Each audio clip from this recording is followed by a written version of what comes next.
Oh, I bet you thought.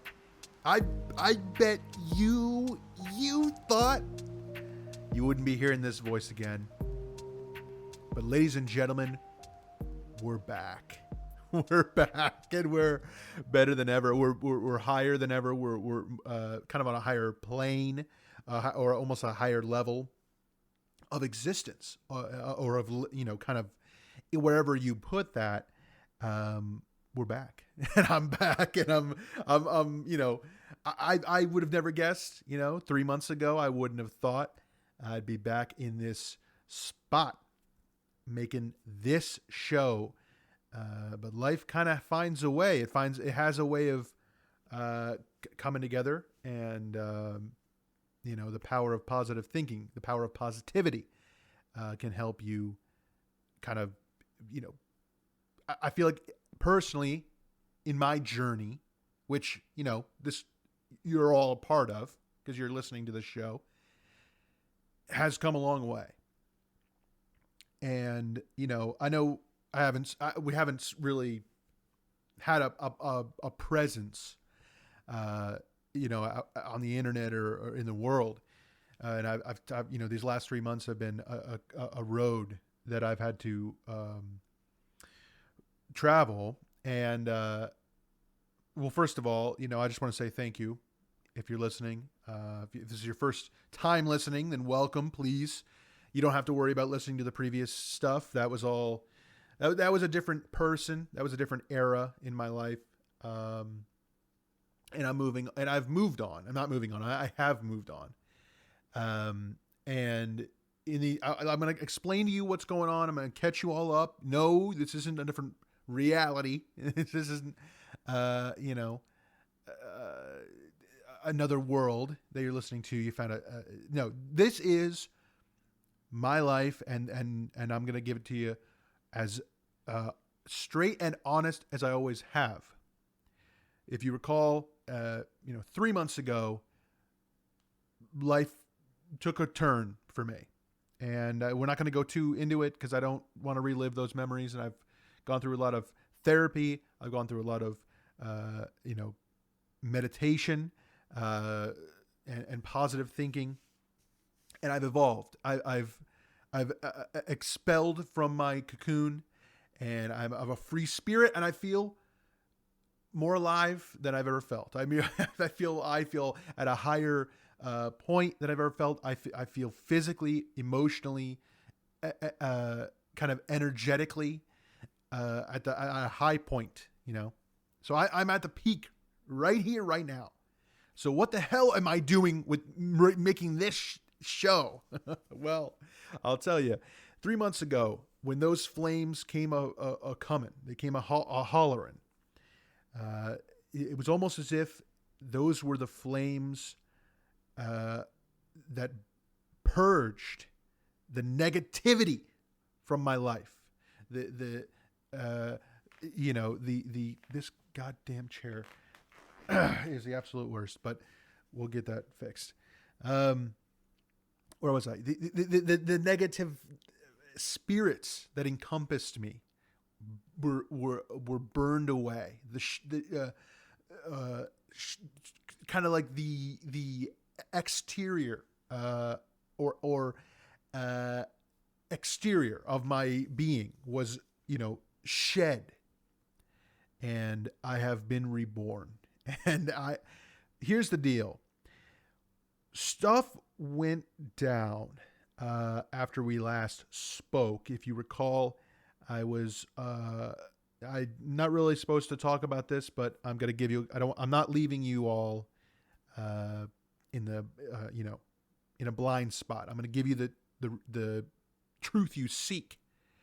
And that is that the Kravitz family, who were one of Marcus was my former producer on this very show.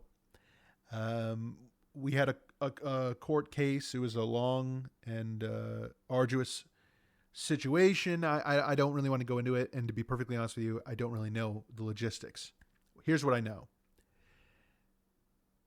There was a lot of money on the table. There's a lot of money to be made, a lot of money to be paid. And I was paid handsomely. I was paid very handsomely. They call it a settlement. And here's what I say. I hold no grudges, no ill will toward anyone involved. And I'm not involved with any of the people involved in that involvement. But I am involved in my own kind of life, which, has spawned from it. So long story short, I walked away with a lot of cake, a lot of cake and a lot to go around. So I basically have spent the last few months kind of reevaluating my life. Where do I want to go with this kind of egg that I've been handed, this nest egg, of positivity, of power.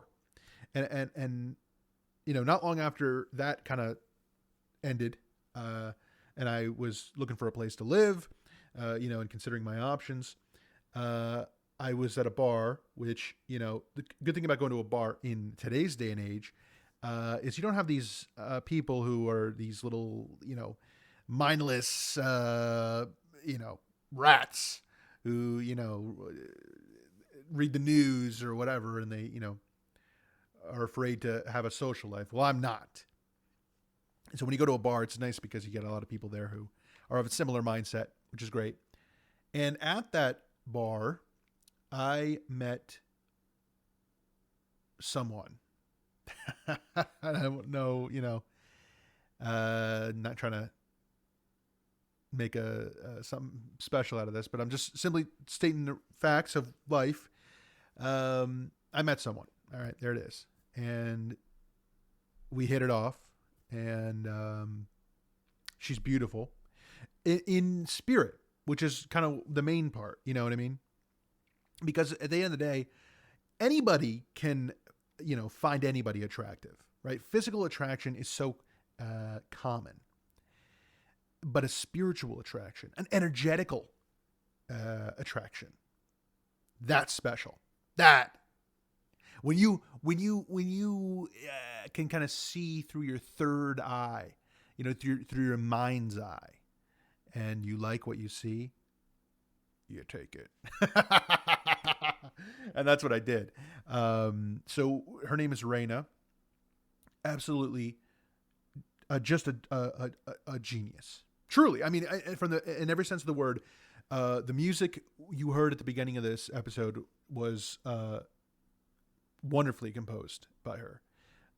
She is extremely talented, and that's kind of the main thing we kind of hit it off, was talking about music. And if you recall from some time in the past, I was working in the music industry for a bit and kind of had some history there. So she seemed interested in that. We kind of started talking, went back to her place because I don't have a place, and history doth tell itself.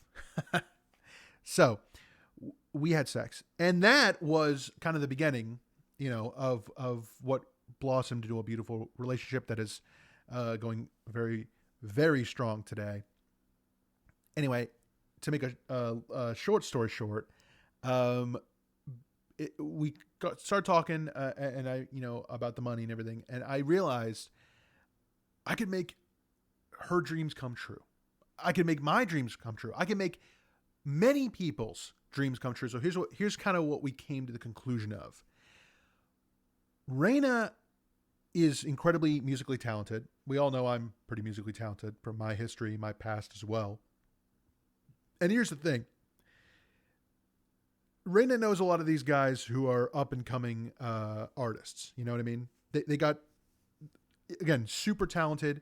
They're young. They're, quite frankly, a little dumb, which is cool. I mean, somebody's got to be the smartest guy in the room. So I get it. But these guys are, they are just chock full of this shit, man. They're full of talent, and they need somebody to just give them a chance. And I was blessed. I had the money. So what we ended up doing was we bought a pretty sizable, I don't want to say big, but it's pretty big, mansion, or what I call a mansion. It's pretty damn big. It's got tons of rooms. So, they can also have a room they're all staying. And then we also bought a ton of equipment, which is kind of where I got this equipment from to record this show. So it kind of comes full circle where we get back to the beginning. The big question is, why the hell am I doing this show? I can tell you a story all day about my money, my success, that I've earned. And I can tell you all those stories, but that's what this show's for, kind of living the journey, living the life, and you're going to come along for a ride. And the question is, why the hell am I doing this show? Well, I'll tell you. When I told Raina about this show, she said, I had to make it right. Because the way things stood, this show was a pimple.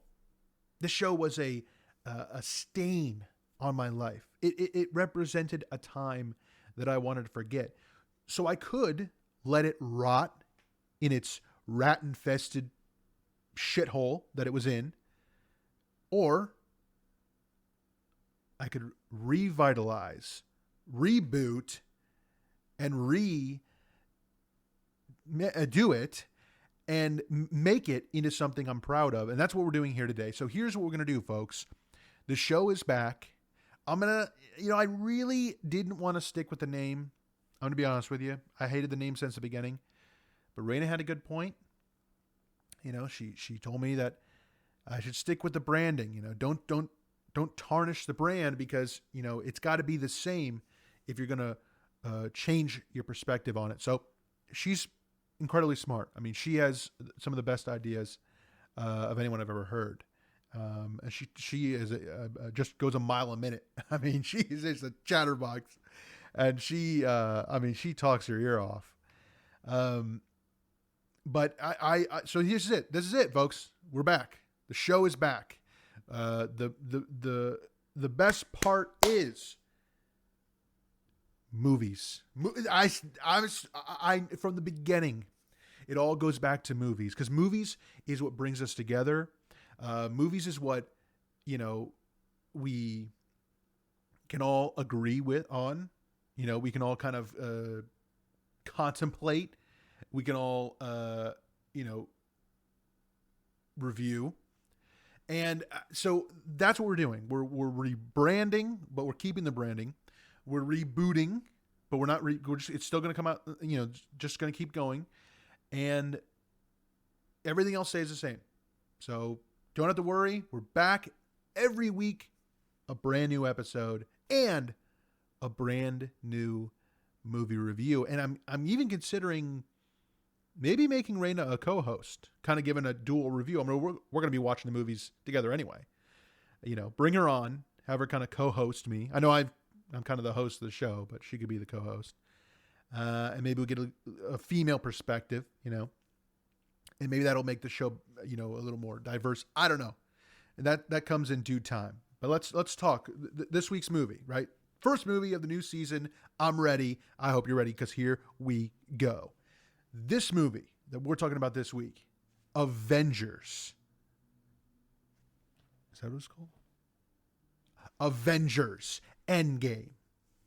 Right? Marvel Studios and Disney. I hope you're ready, because this is what was it? Hold on. Culmination. There it is. Culmination of 10 years of movies. And I know people have talked about this. This is a couple of years ago. But Raina is obsessed. She's a superhero freak. I mean, she is, going goo-goo for these guys. She's going gaga, which I'm very okay with. I think, it's healthy, perfectly healthy, in fact, for kind of someone to, be or not, just interested in I'm sorry, we're getting off the we're talking about Avengers, and we're talking about Endgame, and we're going to talk about the superheroes, right? Now, I've never seen, if any of these, probably none of them, of a superhero movies, because I'm not really into them. I feel like personally you know, it's hard to take it seriously. You know what I mean? It's you got people flying around, and so that kind of stuff is hard to take seriously or believe it's could happen or whatever. So that kind of takes you out of it. But good action, good. It pretty much runs the gamut as far as emotions are concerned. You got happy, sad, kind of like good, and bad, obviously. It takes you all around, up and down, and left and right. And I think at the end of the day, it tells an interesting story and has a lot of, like I say, flying. So if you can get past the flying, I think, you'd probably be okay. But that was tough to swallow. Anyway, overall, it was great. Really liked it. Raina loves it. It's one of her favorite movies. And she wants me to watch the other hero movies. And, we don't have a ton of time on our hands. We were busy making things happen and music and all that good stuff. So, listen, I'm not going to talk your ear off like she does to me. I'm going to let you guys kind of let this one sit, get excited, get hyped, because the show is back, and we're back, and we're not going anywhere. So thank you for listening. Thank you for being fans. Thank you for tuning in for season 2. I'm not really going to say the name of the show because I feel like it's we'll keep the branding, but I don't need to talk about the name. And I'll see you guys next week. Brand new. I'll have another movie review for you, and it's going to be, and maybe Raina will be joining us. Could be a nice little surprise. So anyway, thank you guys so much. I'll catch you all in the next week. So long. We're back, baby.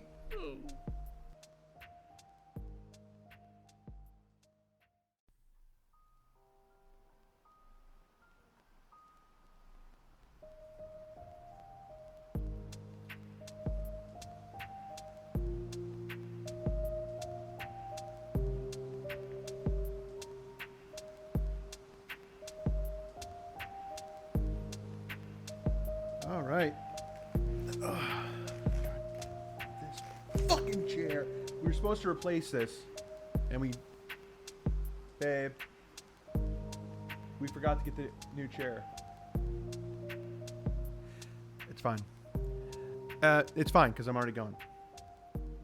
Hey everybody, welcome back to the show. It's good to be back. Good to hear. Good to hear you, or I guess you're hearing me. It's good to be doing this again. I know last week was our big return, and everything has been kind of getting seated back in where we need to be, and getting along, and kind of getting back on that horse. And I think it's been tough to kind of make the life adjustments and kind of get in the right mindset to make this show, because obviously it's very make a lot of people don't realize making a podcast is draining. It really takes a large portion of your time up, and having to learn how to do all this edit, which a lot of the technical stuff that I did last season, I had my producer, and then the people at the studio would kind of, I kind of just watched them do their bit, and I kind of just did what, press the same buttons, and it turned out okay. So I've had to kind of learn how to do all this stuff in my own home studio setup here, but I think things are going well. Movies are rolling. So we're back, and we're essentially, right back where we started. I know last week I talked about the potential of Raina, my sweetheart, to possibly join on as a co-host. We kind of talked it over, and we came to the decision together that she wasn't interested.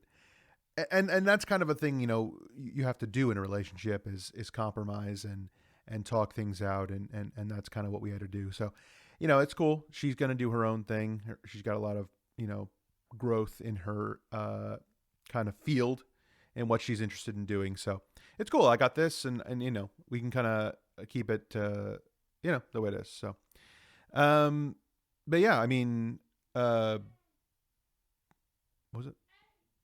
What's up? Raina? You say something? Sorry, I thought I heard, uh, what? I saw, yeah. I'm doing yeah, yeah, I saw it on Facebook. Yeah, it was cool. I'm doing the podcast now, though. Mm, yeah.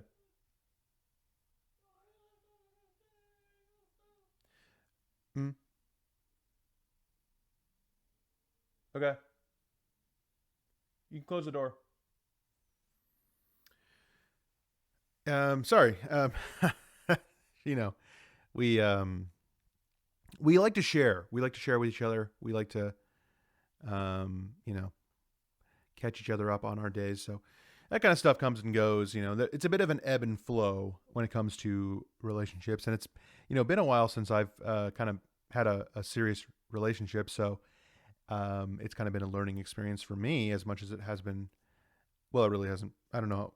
She's actually just got out of a relationship, so I'm sure that was kind of a learning experience for her. But uh, we, um, we don't really go into detail about my past.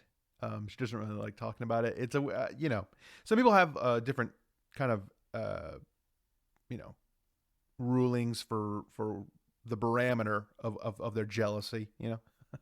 Which I'm not a very jealous person. Truth be told, I kind of think people should have freedom and kind of do what they want and be with who they want. Um, Raina's a little more, she doesn't like hearing about anything um, at all. Really, I mean, now that I think about it, I mean, I guess we really, I mean, she has so many stories, and I love to hear them. So, there's only so much time in a day. Can't go through every story in the book for both sides. So, mainly it's kind of been her stories, and I'm sure once hers kind of wind down, once I've heard every every anecdote she has in her arsenal, it'll be my time to share. So, um, I'm sorry. Yeah, I'm just trying to get back on track here. Things have been going well. The piece of music, excuse me, the beautiful music you heard at the beginning of the show was again composed, performed, uh, crafted by Raina. Um, it was the same song as last week, which I did ask for. Um, a new one, and she didn't get around to giving it to me. But I mean, the song is good, so I'm cool with it. And the thing is, I've been working on my music a lot of time as well. I'm hoping, fingers crossed, I'll have something maybe in the works for next week. So I'm getting all the kinks worked out, all the buttons and the knobs and composing and creating music is not easy. It's not simple. It's this mother this fucking chair is driving me fucking nuts. This is some unfortunately, as you can imagine, when you spend a lot of money quickly, the banks are not happy. And I didn't want to put the money in a bank at all, if I'm being perfectly honest. I don't really trust them. But Raina thought it was a good idea to kind of put it well, she wanted to kind of like see if we could get it in maybe her name, because I think she has better credit than I do. Unfortunately, we weren't able to get that worked out. So, yeah. So she still has to kind of go through me to get a hold of the funds. So, that's a thing. But unfortunately, we didn't have enough before the bank actually canceled my card because they saw such a high spending limit. They just straight up canceled it because they assumed it was stolen.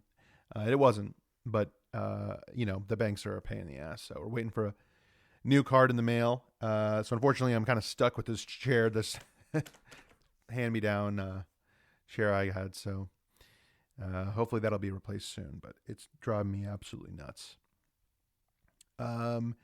It's been a good week. Like I said, mainly focusing on music. Raina's been focusing on her stuff. We did fit time because as I promised we would. We did watch a movie, and I'll be discussing it here momentarily. We are going to. I think we're going to see a therapist, and it's not. And that's the thing. I think a lot of times when people say, we're seeking couples therapy or anything like that, people really have a negative connotation to it. They look down on it, and there's nothing wrong with therapy. That's a genuine truth. And I think a lot of times it's smart to go to therapy before there are any problems, kind of to squash the potential of there being any. So we're going to have our first couples therapy session this week. And I think, like I said, I mean, we don't really have any problems. I mean, but she thinks it's a good idea. So we're going to do that this week. So we'll see how that goes. But we've been, loving movie nights. Movie nights are great. And I guess, that kind of leads into this week's review. So of course, as I mentioned last week, we're all about the superheroes right now. So that's a hot topic in this household. It's discussed at length, often and all the time, and posts on Facebook and Twitter and Instagram being shared often. A lot of news about superheroes. I never heard any of it. Now I get it every day.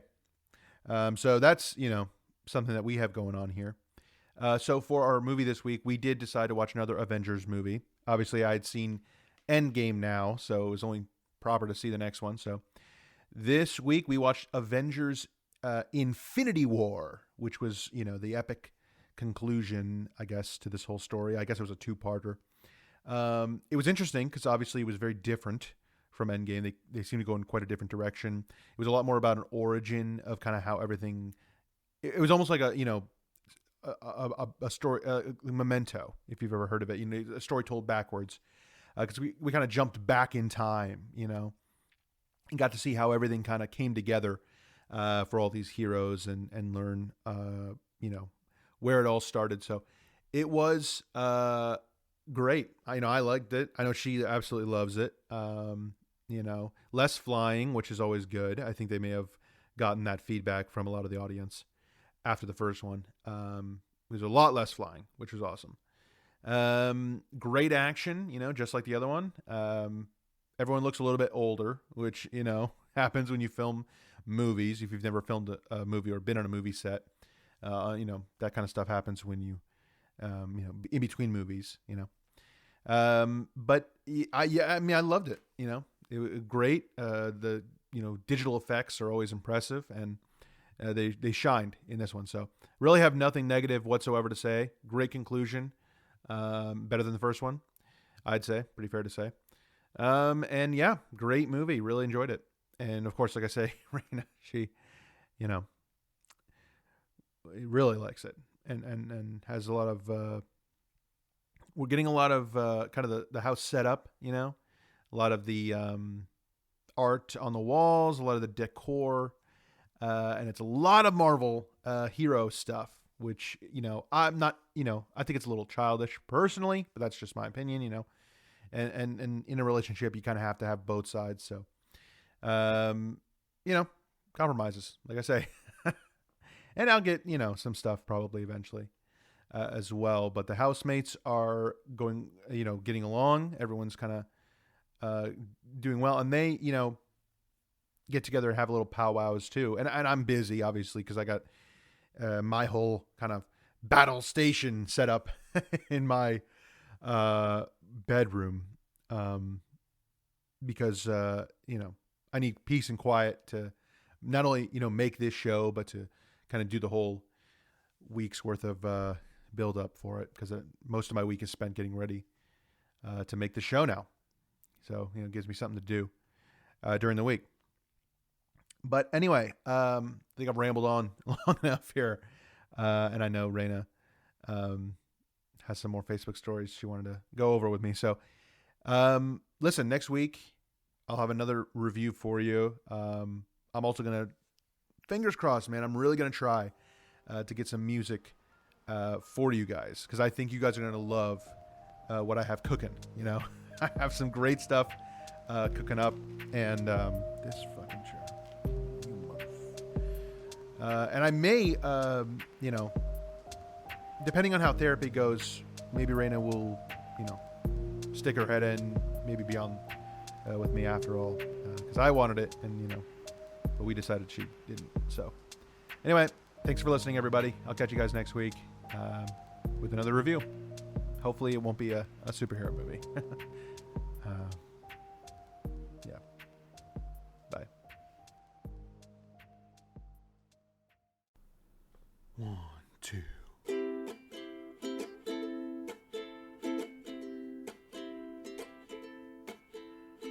Welcome to my show, my little podcast show. Hope you stick around, 'cause I can teach you a thing or two about fuck. Welcome to my show, my little podcast show. Hope you like to laugh and learn, 'cause there's lots of stuff about movies you might not know. It's the Intolerable and Insufferable show. Yeah. That's not too bad, is it? Yeah, that's the old twiddly sticks, or whatever the stupid thing's called. All right. Well, now that we got that out of the way, welcome everybody to the show, to my show, to the little podcast show, as I said in the intro. Welcome back. This is our third week back now. We're trucking along. Movies, are great, and music's great too, which obviously you've heard. Just a little taste of what I've been working on. Kind of my first, I guess kind of a whatever you call that, live concert, recorded, that you just heard. So that was kind of my first attempt at that. I figure quite a bit of time being paid off, with that. That's just a little taste of what I've been working on. It's kind of my first official song, that I've been doing. So, I hope you enjoyed that. That's not all we have to offer. That's just kind of a taste, a little appetizer for the meal, which is the show, is the encore, and the review is usually the dessert. So what can we talk about? What's going on in my life right now? Well, as I mentioned last week, Raina and I kind of started our couples therapy, which, as I mentioned before, it's something you can do to kind of prevent future problems. It doesn't necessarily mean that there are current problems, which I don't believe there are. But it's a good idea when you're thinking, long-term, big picture, that kind of stuff. And we had our first session this week, which, a lot of basic stuff, real rudimentary, stuff, this big words that the doctor, whatever they were, was saying. And the biggest takeaway I had kind of from everything was compromise, which is like the number one, thing you have to have a good relationship. It really is. You know, you can't have one person making all the decisions because then the other person, you know, it's not fair and they're unhappy. So we're compromising, which starts, in my opinion, you know, it starts wherever is most kind of crucial, you know, most important, which in my opinion is this show. So we've decided to kind of, instead of, you know, maybe just watching one type of movie that only one of the two people in the relationship prefer, we kind of go back and forth. So, you know, each week, 1 week will be Raina's pick and 1 week will be my pick. So that's kind of how things are going to roll here, you know, going forward. And I bet you're going to be able to tell, you know, which ones are hers and which ones are mine.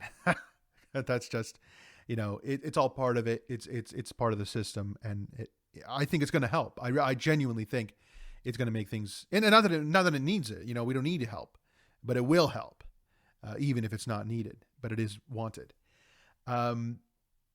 Things as far as the house life this was another issue, you know, that was kind of brought up, and I've been kind of avoiding it because I didn't want to really go into it, but. You know, there's a lot of things that the people in this house like to do that I don't necessarily not like, but you know, I'm not a huge alcohol guy. Perfectly honest with you, I don't really drink very much, but I do enjoy a glass, you know, now and again. And you should see what these guys throw back in this house. They have a very, very wide palette for alcohol. And there's a lot of it in the house. And, you know, occasionally I get into it, you know, with the guys, and we, you know, get a little, a drink on and such. And yeah, Raina doesn't like that because she says I get very aggressive and obnoxious and such. So, you know, I've never really been much of a drinker, so it never really was a problem for me. But you know, it's one of those things, right? It's a compromise. You know, I won't really go with that route, and you know, then she's, you know, happier. Another thing is, you know, cursing. I've never been much of a, you know, huge cursor. I don't think I don't like to go crazy with it, but that's another thing that Raina doesn't really like, and I have been cutting back on it. So no more cursing, you know, really, really limited cursing, and let's not go crazy. So yeah, a lot of aspects of our lives are going to change for the better. We're both going to be kind of doing things for each other, which is good, because it's just going to make things better, more solid foundation for the future and whatever that future brings for us. But I've really just been spending most of my time kind of working on music, getting the theme song kind of finalized for this, and it's going to be live every week. You know, I'm going to record. I want it to be authentic, so we're not going to have some overproduced, you know, track with a bunch of, you know, same old lo-fi beat you hear in every YouTube live stream that you can watch for free. I mean, we're not, you know, we're doing authenticity in this studio, you know. So it's going to be live every week. So you'll enjoy that, I'm sure, as my, you know, what do they call it? Picking or whatever it is gets better with my little thing, whatever it's called. Well, let's talk about movies, right? I mean, that's what we're here for. We're here for the movies. We're here for the movies, which this week was Raina's pick. And she picked the Twilight Saga, New Moon. Now, I've never seen the Twilight Saga or any of the parts of it. So she picked one of them in the middle, which is, you know, I would have liked starting at the beginning, but it is what it is. You know, it's her pick, not mine. That's kind of part of the compromise, you know. And she won't be able to complain next week when I have my pick, so she can do that then. But this movie is a sequel to you know, the Twilight Saga or whatever. And it's like a vampires, but it's like, but they don't. well, they're not your typical vampires. They don't really, really, they don't do anything that vampires do. But there's also dogs, or were they? I don't know if they were dogs or what they were, but there's like other types of people. I'm gonna be honest with you. I couldn't get more than maybe 20 minutes in, and I had to leave the room. And it's nothing against Raina. I mean, she, it's her pick, and she can enjoy it. But this shit was boring. I couldn't stay. I mean, I'm trying to give it a chance here, but it was unwatchable. I'll be honest with you. It was unwatchable. So yeah, we got in a big argument about that, but that's part of it. That's part of the compromise is understanding that not everyone's going to be on the same page, and it is what it is. But and that's the thing, is it kind of leads into the other roommates and everybody in the house kind of, telling me I'm being an asshole and I'm being rude and I'm, just enjoy the movie. And it's like, these people don't know anything about movies. I mean, that's the truth. I'm not trying to, diss these people, or I'm not saying they're stupid. I'm just simply saying these are stupid kids. You know what I mean? They're the kids, and they're, they don't know shit about movies, and they come in here and they tell me to, do this shit where I sit down and watch this movie or whatever. And I just, I don't want to watch it. And that's it. And it should be left at that. It should be left at that. And it's not. And that's, and that's their prerogative to, do what they want to do. And I don't come in, their rooms and say, stop smoking that, stop sucking that, stop doing whatever, and whatever it is they're doing. I'm not telling them not to do it. I'm not saying, hey, get to work on your music so, you can, make up the money that I put into this, whatever you want to call it. But, I'm not doing that. And that's the point. Right. So, tensions can get high. You're in a kind of a mega mansion of media moguls, and when that happens, it's a grade above. The point is, it's fine. Everyone's fine. We're all fine here. We're all making our stuff happen, and that's what's important. Next week, I will have a review of a movie I'm picking. I'm picking it. So, it'll be, I think going forward, it will be a smoother process. It'll be a smoother process, and it'll be, better for everyone, involved, and we'll see the therapist again, I'm sure. So anyway, I'm sorry. This week's been really stressful, and I'm trying to put stuff, together in my head here. So, I gotta have a drink, but I will talk to you guys next week. It'll be much better. We'll have a better review. I don't really have a, what, here, let me get this shit. Okay, there we go. All right. Yeah, I'll talk to you guys next week. Yeah. Good review next week, I promise. All right. I'll see you guys later.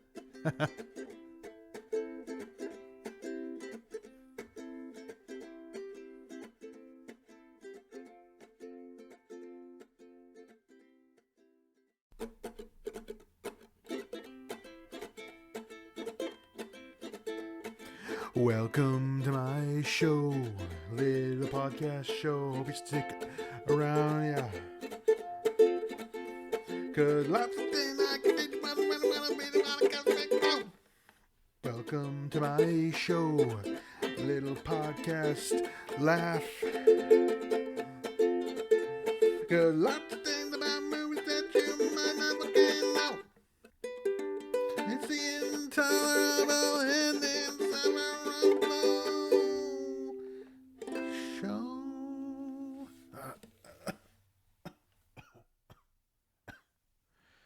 All right. Okay, excuse me. Hey everybody. Oh, this is my old chair. I love you, buddy. Welcome to the show, everybody.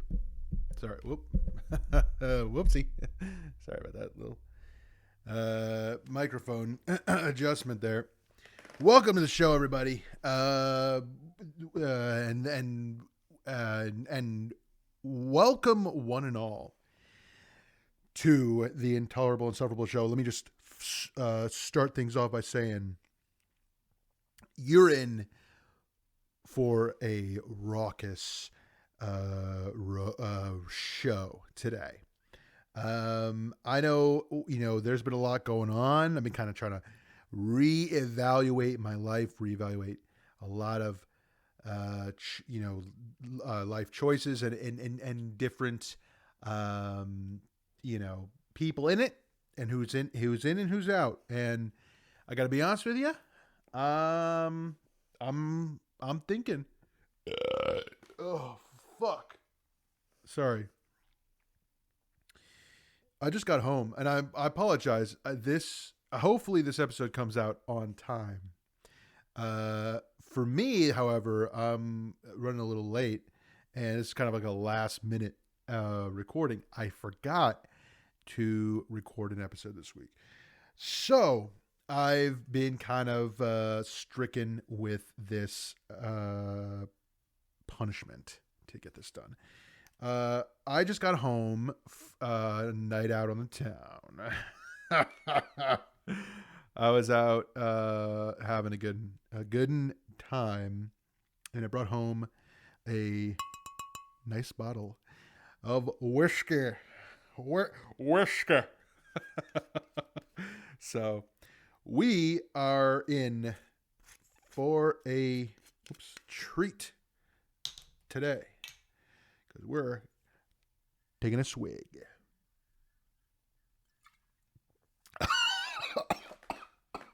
Fuck. Holy shit. Oh, for fuck. Jesus Christ. That's fucking hot. Oh, I feel like I've open up my sinuses. Oh, okay. So what's going on? What's with the delay? What's with the last minute? Well, let me just clear the air, and I'll break it down as best I can here. First of all, fuck that therapist, and I say that emphatically and with every ounce of my being, because that doctor, if the fact that this man, this just whatever he is, claims to be a doctor is nothing but an absolute joke, and not even the biggest quack in the room would question him or question what I'm saying, because this guy doesn't know what he's talking about. All right, he's saying all this shit, and I'm not hearing it anymore. And I appreciate the effort, and I appreciate the thought, and I appreciate the fact that he wanted to help, but he doesn't know how, and you got to know your place and know when you're not needed and not wanted, and walk on out the door, and don't let the door hit you on the keister on the way out.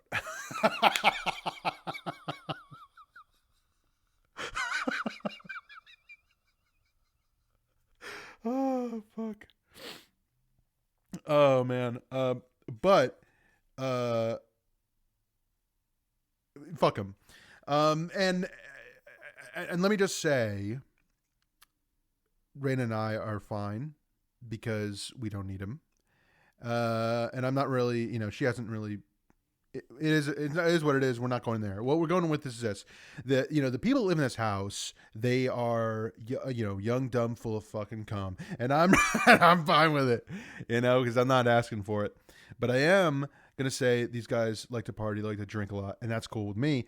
But it seems as though these little youngsters can't hang. They don't know how to hang, and they end up kind of being a party pooper, killing the mood and all that shit. So after a couple of different nights this week of kind of hanging with them, they've kind of told me, and Raina and all that shit, that, I'm not really allowed to chill with them anymore. And honestly, fuck that. And fuck them for even, considering the fact that I may not be invited, because I don't want to, you can't tell me I can't come because I'm not invited. or not. I'm not, attending. I'm not going, and I have no interest in going. And if you think, for even a second, I would consider it, you're out of your fucking mind. Because I'm not even a conscientious objector. Fuck. Oh, shit. It doesn't get... It's not getting easier. Oh, for fuck's sakes. But I gotta be honest with you. I don't need them. Because I don't want to be part of this stupid fucking parties and just little bitches who don't, lackadaisical little, that they are. Because as far as I'm concerned, it's all about, making a mark on this godforsaken world, and it's important to be as in which you will, and you want to talk about something that's entertaining, something that people love, that people get enjoyment out of, that it brings happiness to their livelihood and their lives. You talk about this show, and you talk about movies, which is what it's about, and that's why this week I picked a actual movie worth talking about, which is, of course, the absolute best of one of the best franchises in modern cinema history, which is Transformers: Revenge of the Fallen. Rise of the Revenge of the Fallen. Fuck. And, I almost, when I see this movie, I consider it, and I'm one of the...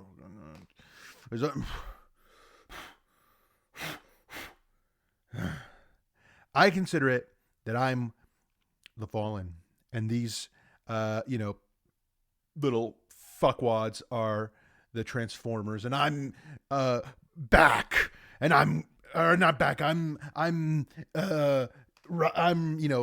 whatever. I'm taking my moments, and I'm taking my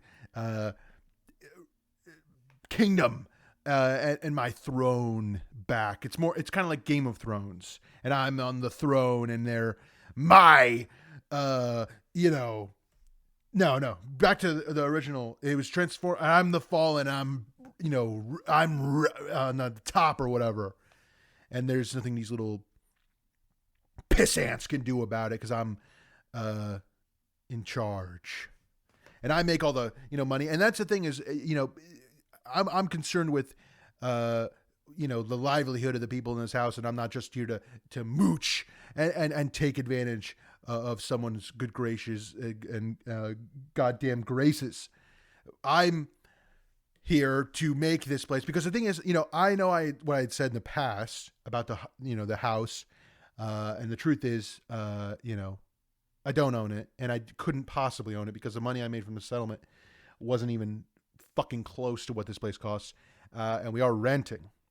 And the thing with renting is you have to keep paying, which is stupid. But and so I'm trying to make money and make this place inhabitable and worth living in, and I'm trying to make the best of what's been given to me in my livelihood, in my life, in my fucking what I've earned and what I've strived for, and these little fuckers are taking advantage of me and my big fucking heart. And I'm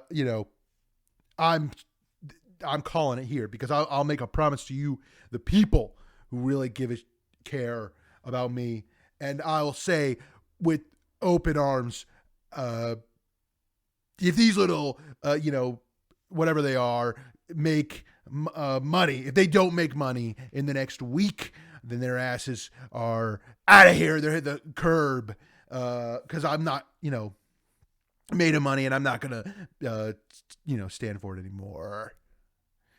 But as far as the, I also wanted to take kind of an opportunity to kind of put out an open request, just a little open letter, whatever you want to call it.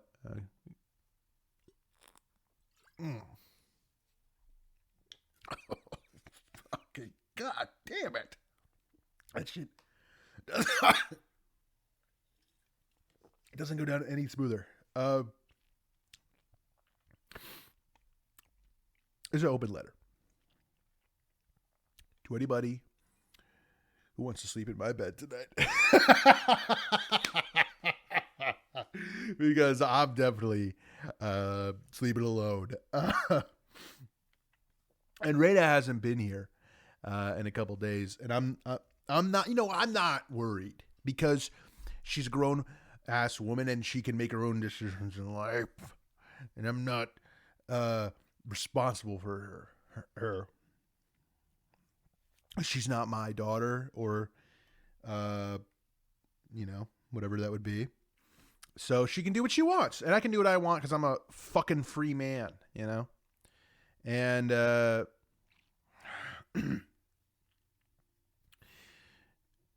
reality is, my life is not to be taken for granted. And for those of you, fuck, Jesus Christ, for those of you who have been here and supported me, I'm saying thank you. I'm sending a thank you in the form of this thank you. And I'm saying I appreciate you all because you have been there for me. And for those of you there from the beginning, I'd say, you're what keeps me going. You're what gives me the strength to power through and to move on. And that's what this is going to be, because this show is the best thing that's ever happened to me. It really is. It's given me an opportunity to connect, with people who are beyond this, scale, this kind of excess, or whatever, whatever, like quantifiable, the quantifiable reach in which you can fuck, I love this fucking goddamn chair.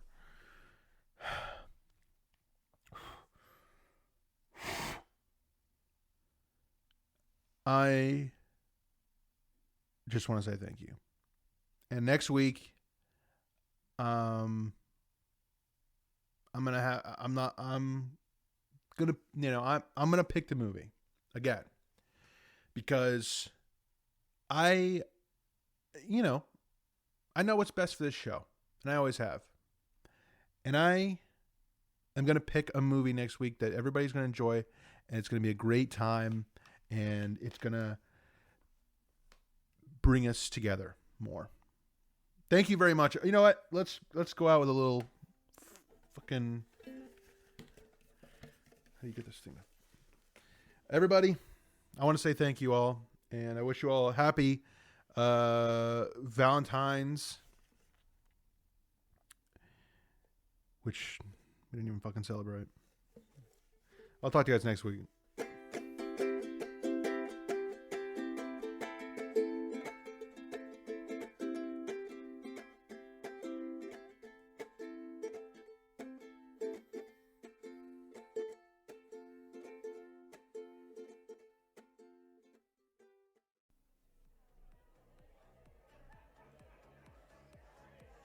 Okay, I think I'm good here. Let's get the song here. Yeah, let's get closer. Hold on.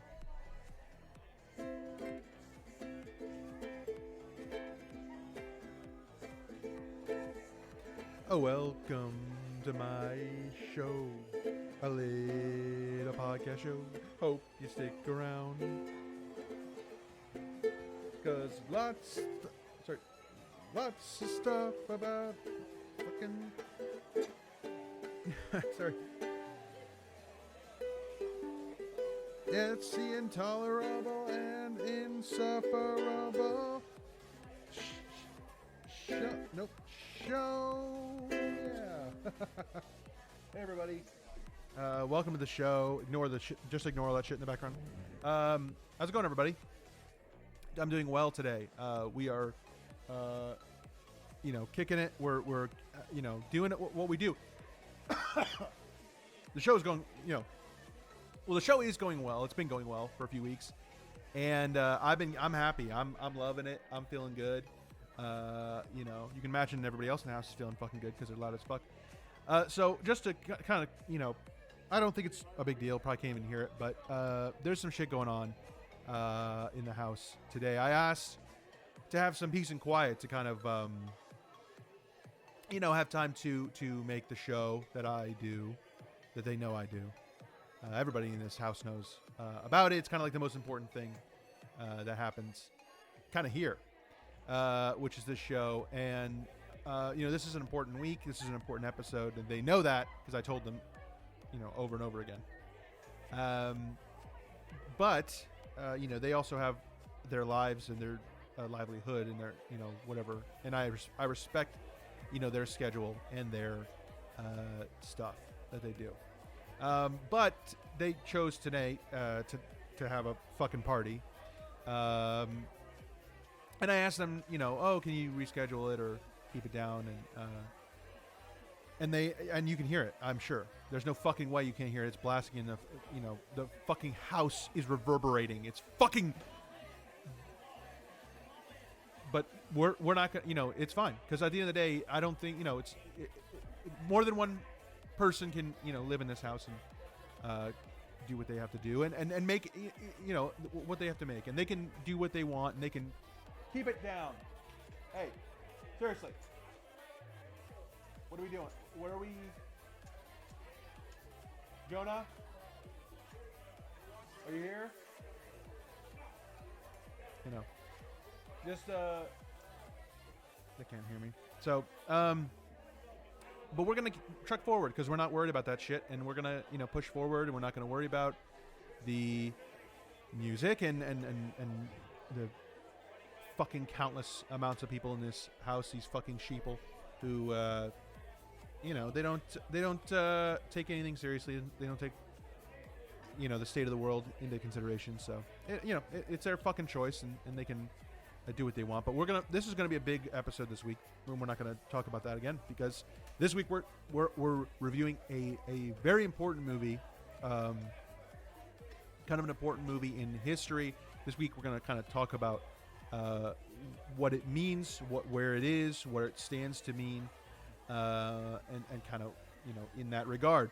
And that is the all-time classic in the 1993. We're jumping all the way back to 93, which was where the Steven Spielberg's Schindler's List, which is just an absolute staple in kind of, you know, American culture as well as kind of other countries that might be interested in the American kind of history. And we're going to kind of go into it piece by piece. It's an important movie. It's a serious movie.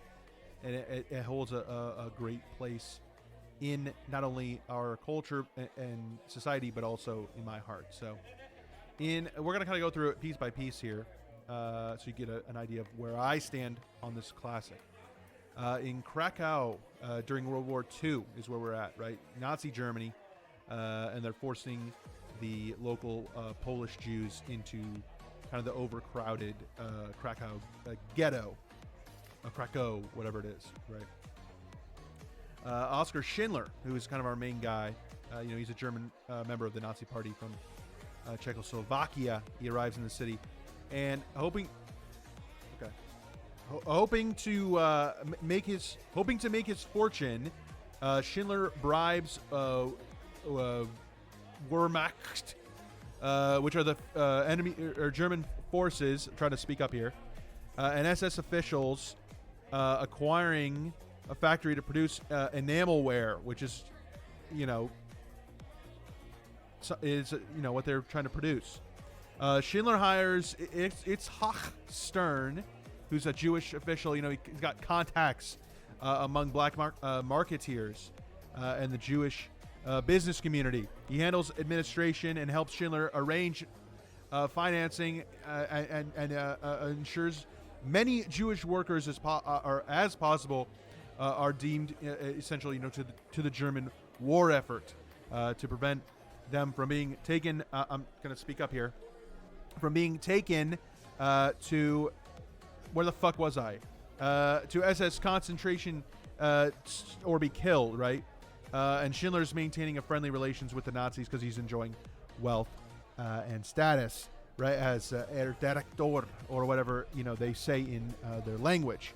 I can't fucking pronounce it. SS Under Sturmführer Amon Guth arrives in Krakow to oversee construction. Hold on. Yo, you gotta turn it down. It's too fucking loud. I can't fucking even hear myself. You fucking idiots. Hey, turn it down. Or I'm gonna fucking come down there. They locked my door, so I can't get out. But I can. There's a fucking window, and what the hell? I don't know. Anyway, long story short, he makes a list. It's a big list, and it's tough. It sucks because it's hard to make a list. It's kind of like when you're going grocery shopping, and you got to think about what you have, what you don't, what you want, and kind of what you need. And that's, I think, the struggle that Schindler goes through, which. Respect the man, you know what I mean? He's got a big decision to make, and God knows I wouldn't have, I would have taken all these people in this house, for example, and the list would be empty because I'd fucking kill them all. Just fucking roast these motherfuckers. But we're not, we're not in Nazi Germany. We're in, jolly old England. No, we're in America for tax reasons. Anyway, I'm really sorry. It's been a long day. I'm trying to get this done as much as I can here, and I feel like I'm being fucking ousted in this house. And Raina, I feel like in my opinion, I feel like she's kind of taking advantage of me. You know what I mean? And maybe I'm fucking crazy. Maybe I'm a fucking wackadoo or whatever.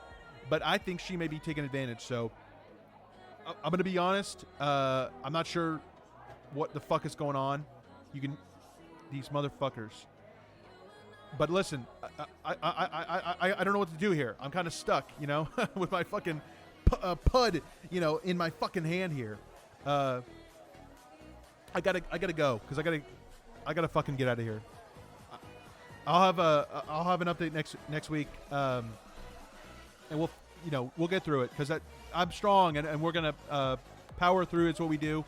I gotta go. I'm sorry. I'll talk to you. I'll talk to you next week. I gotta go, but fuck me. I'll see you.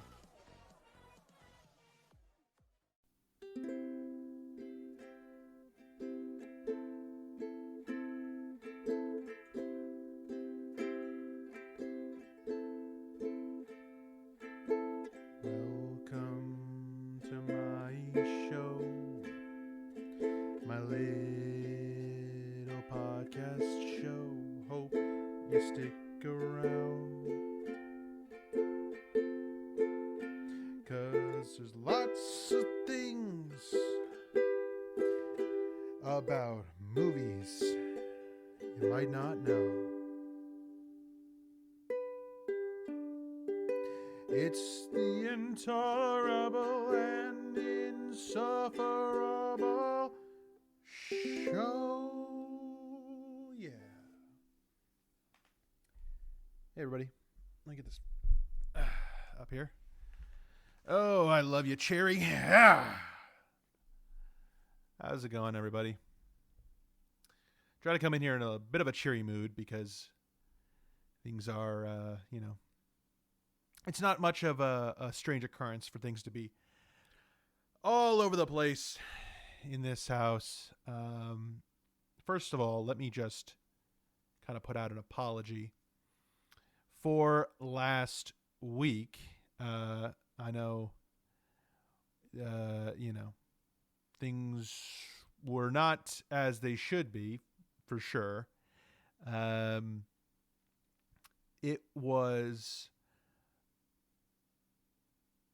I don't even know how to, I'm trying to come up with the words here to give you the honest answer here, but I'm drawing a blank, and that's truthfully because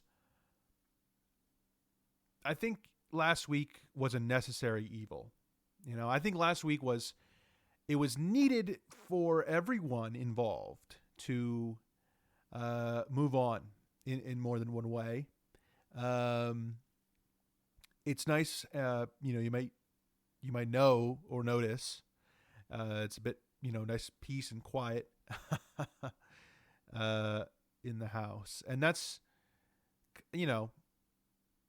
look, wherever you stand on how things have gone in the last few weeks since starting the show up again, I have kind of had a lot of time to think, reflect, kind of, meditate, focus, circulate, kind of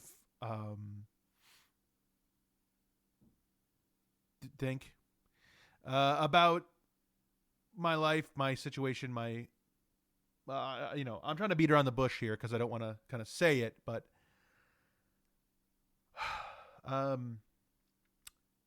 truth is,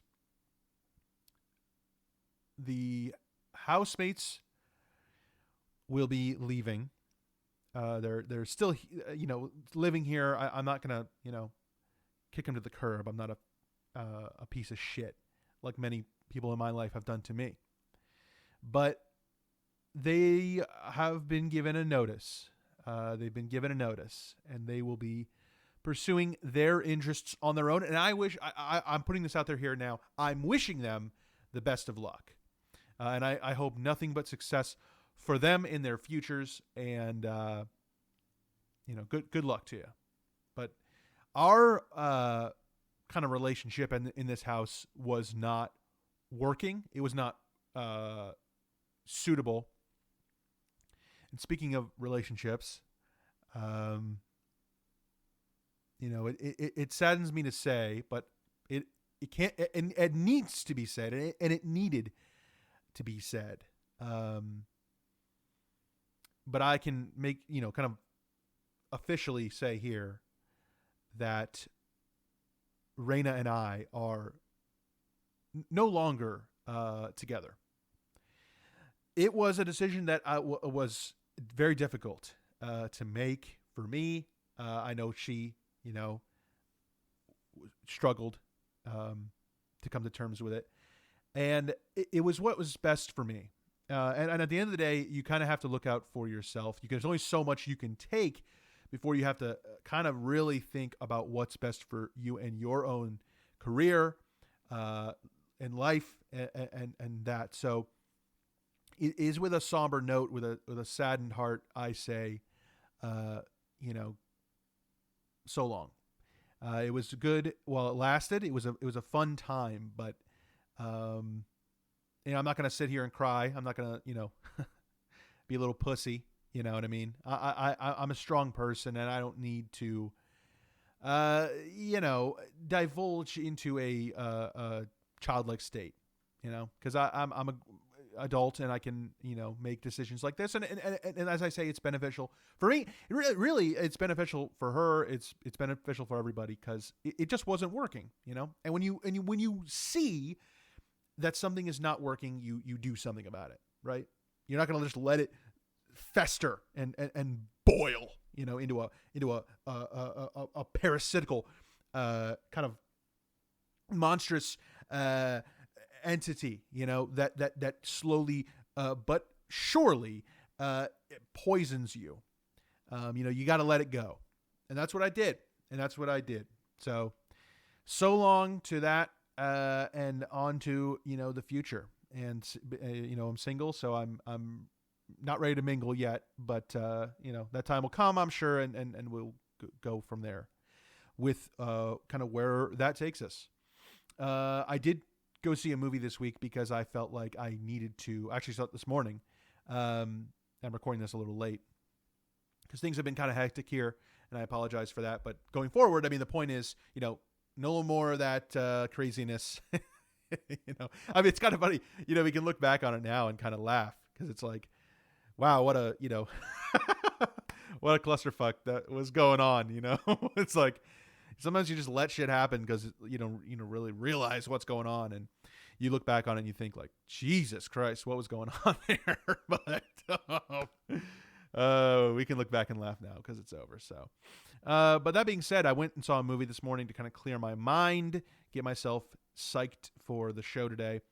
So I'm giving you a brand new review, brand new movie that's coming out this weekend, which is The Batman. I know last year I talked about Joker, which was, from what I saw of it, it was absolutely fantastic and a high recommend, and probably my favorite movie of the year. I haven't seen it since, but it was great when I saw it.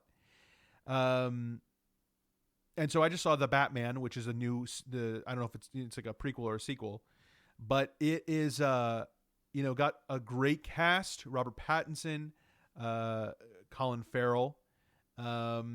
Story, absolutely fantastic. I highly recommend this movie. It was great from beginning to end. Action. It's got action. It's got, drama. It's got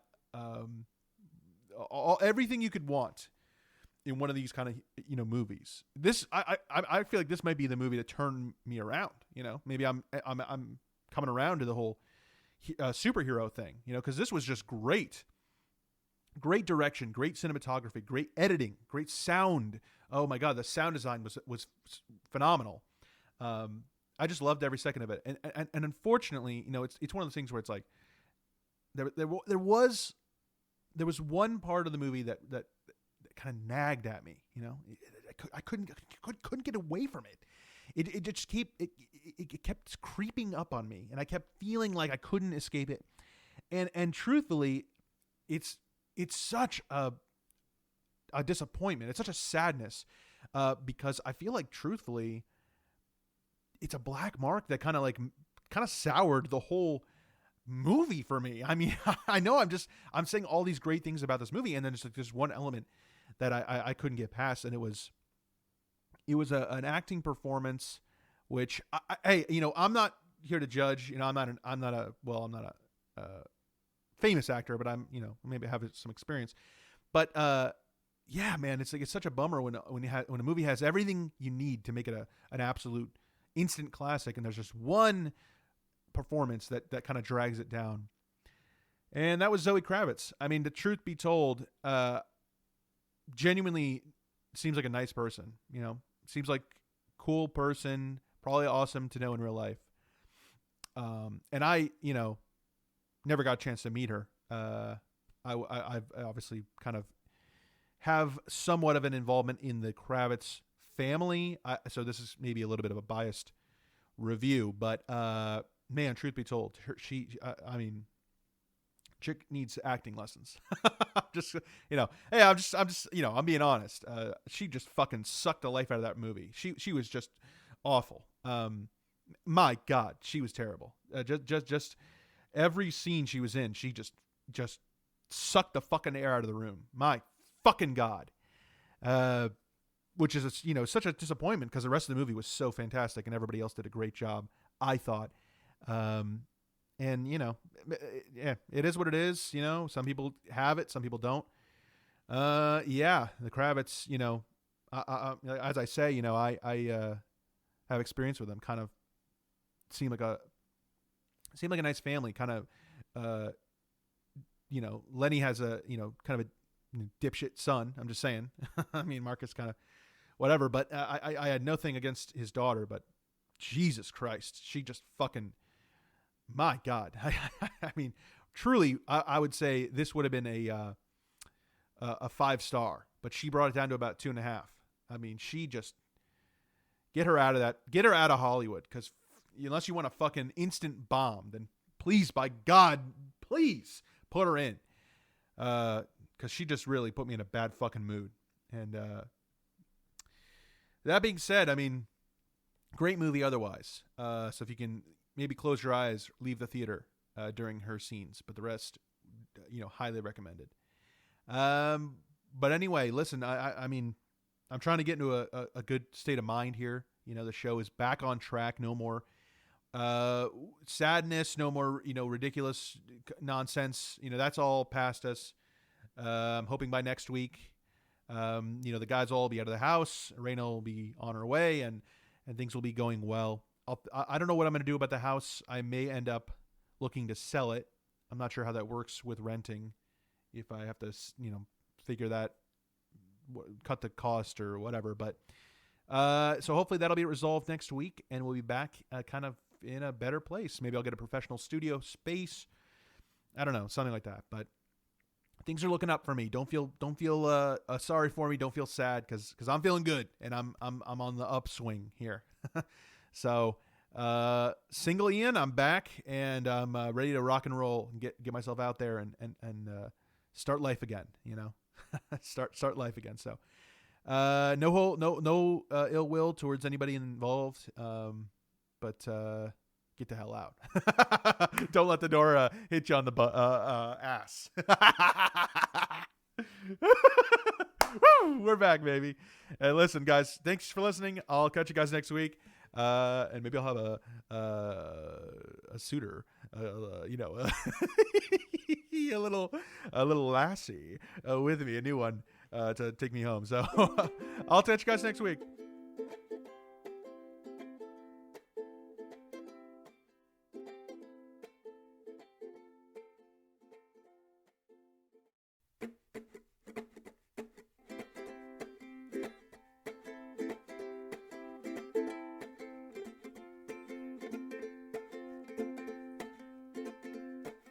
Welcome to my show, little podcast show. Hope you stick around. Come on, y'all.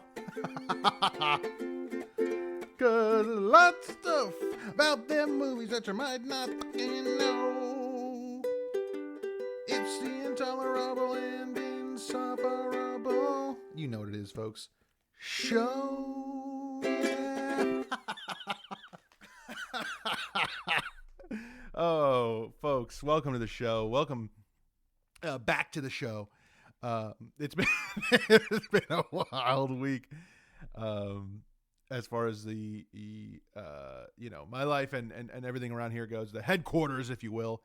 I know last week, we left on a weird note. I think, I felt optimistic. I felt like I was heading down the right path. But truth be told, I feel like so there's been a shift kind of in the trajectory of the path that I've been down and or that I'm going down, and ultimately I think it's one that's going to be a little more suitable as far as where I kind of see myself and see the show kind of going forward and in kind of like a looking in or looking at a kind of a projected idea or thought process, what have you, for things going forward. I have I'm sorry, I'm so damn excited to be recording this week, and so I'm a little giddy and kind of all over the place here, and I apologize for that. I'm trying to collect my thoughts as I do this, and I don't really know how to get there and kind of get to the point that I'm trying to make for what is to come. But I mean, I guess really, truth be told, I could beat around the bush all day, but there's no real point in waiting any longer, other than to simply say, after last week's show, we had a long sit down and discussion with the housemates, with Raina. Everybody kind of coming together. I think a lot of people were maybe kind of misconstrued my words and kind of my thoughts last week in the show. And I guess the housemates and Raina, they all listened to the episode, and they were a little distraught and upset about it. And I think it's fair to hear people out, especially when they, are being truthful and transparent and want to, be honest people. And I think it's fair to hear them out. And I think I can kind of sit here now and make this announcement, with all, the intention and understanding that time has been put into it, and a logical conclusion has been made, and that is to say, and I brace yourself here, I am. Sorry, I'm just trying to figure out the best way to say this here. Hey, I'll be honest, guys. I'm getting married. Yes. Oh my God. Oh man, I can't believe it. But I'm getting married. I mean, I'm gonna be a married man. Oh shit. Yeah. I mean, Raina and I, we talked it over, and I think everybody's deserving of a second chance, and I think it's only fair. A lot of people are so quick to dismiss, people for their faults and flaws, and to me, we live in a society now where you should embrace your problems, and embrace your issues, and embrace your flaws, and work to be forgiven for them. And Raina came to me. She talked to me. She told me she listened to the show, which let's just say, I mean, already a great sign, because she's supporting me, which is that's so cool that kind of a girlfriend type situation supports me and supports my show and stuff. So that's awesome. And we started talking, and we kind of figured some stuff out, and ultimately realized, like, hey, let's if we're gonna do this, if we're gonna make this work, I think let's take this shit to the next level.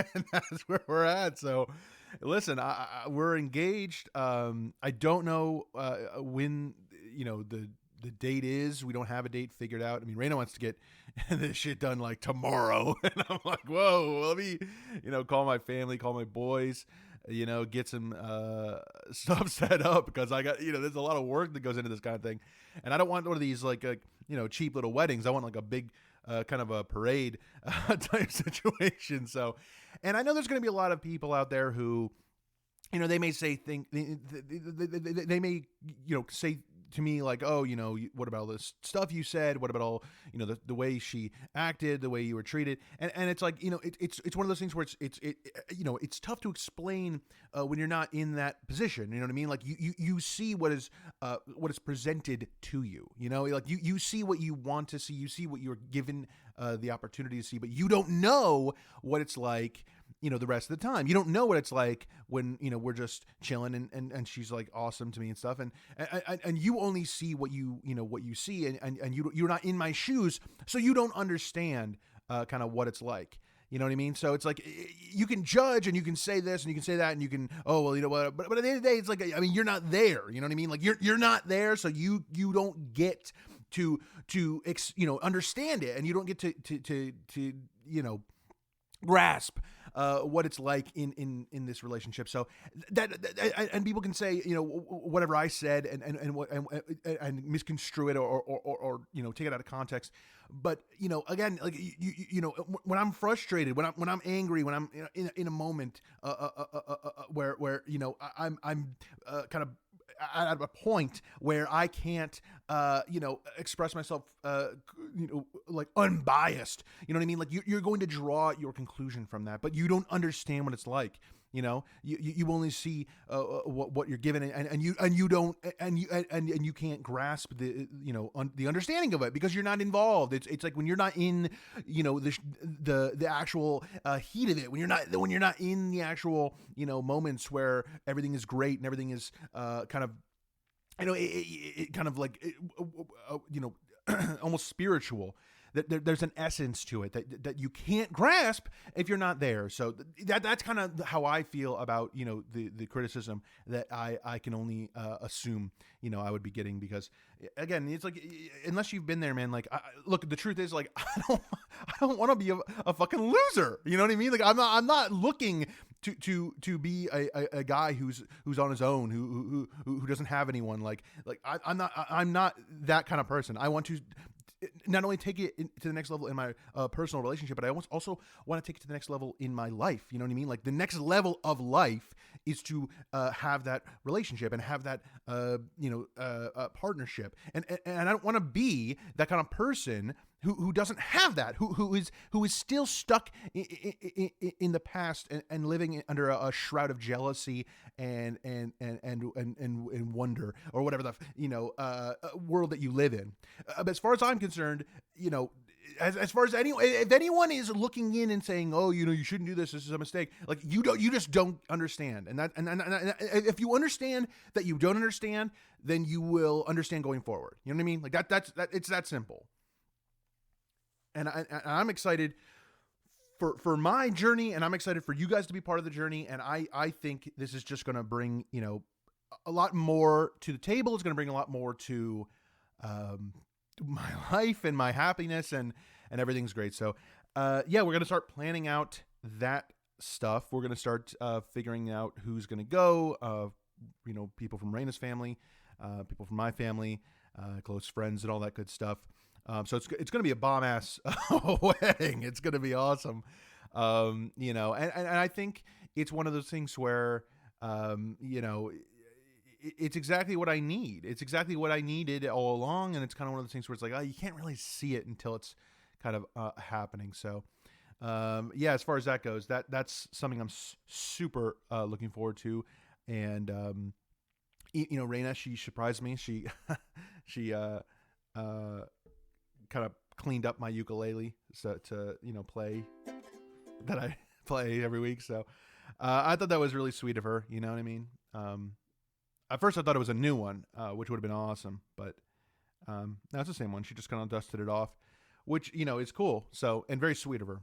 And kind of a good symbol, I think, for the future and what that might bring for us and what we do. And I think, if it were up to me, I would have just kind of bring a projector and just play movies at the wedding. Cause I think that's kind of like, movies are such an important part of my life. I genuinely think, having them involved in my wedding would be for the best. I don't know how everybody else is going to feel about that, the family and whatnot, but I think they'll come around eventually. But listen, I know this is kind of sudden and all out of there, and I know people are probably like, what the hell's going on? But trust me, I understand what's best for me, and this is what's best for me. It's gonna make me happier. It's gonna make the show better. So most importantly, and this was kind of part of the whole deal that I would only agree to if Raina agreed to be on the show. So that's the other big news, is that next week, Raina will officially be making her debut on this show. So I'm so excited to have her on finally. She will be here with me, co-hosting the show. We're going to give a hell of a review. It's going to be awesome. And that's going to be the best. And that was my stipulation with agreeing to the engagement type situation. So I'm so excited for her to finally be on and give her thoughts. I asked her to be on this week, but she's busy. So, but next week, Raina will be here on the pod. I guarantee you it's going to be awesome. Man, I mean, looking in the, towards the future, it's like, I kind of have to wonder, I mean, what's next for me, what's next for the show, and having Raina by my side, I think is going to be better for me in the long run. But I also think, it's one of the things where it's like, I almost, I was criticizing earlier for potentially jumping the gun a bit, but the more I think about it, the more I'm just like, well, why wait? You know what I mean? Like, and the longer we wait to do this, basically increasing the chances of something bad happening, before we're able to really kind of consummate the marriage. So, God damn, you know what? God damn, fuck it. Let's get married next week. Raina, you here? She's not here. I'll let her know. But next week, I'm going to be a married man. I swear to God, you're going to listen to the show. Raina will be on with me. Next week, We will be married, and it's gonna be awesome. I'm so excited, and I know you guys are excited for me. So, thank you guys for listening, and and next week, life is gonna be awesome, man. It's been a long road, but I think it finally comes home next week. I'll catch you guys then.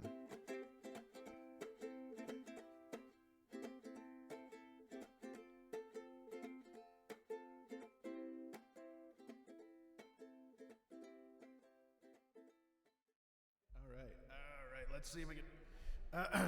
Testing. Can everyone hear me? Hello out there.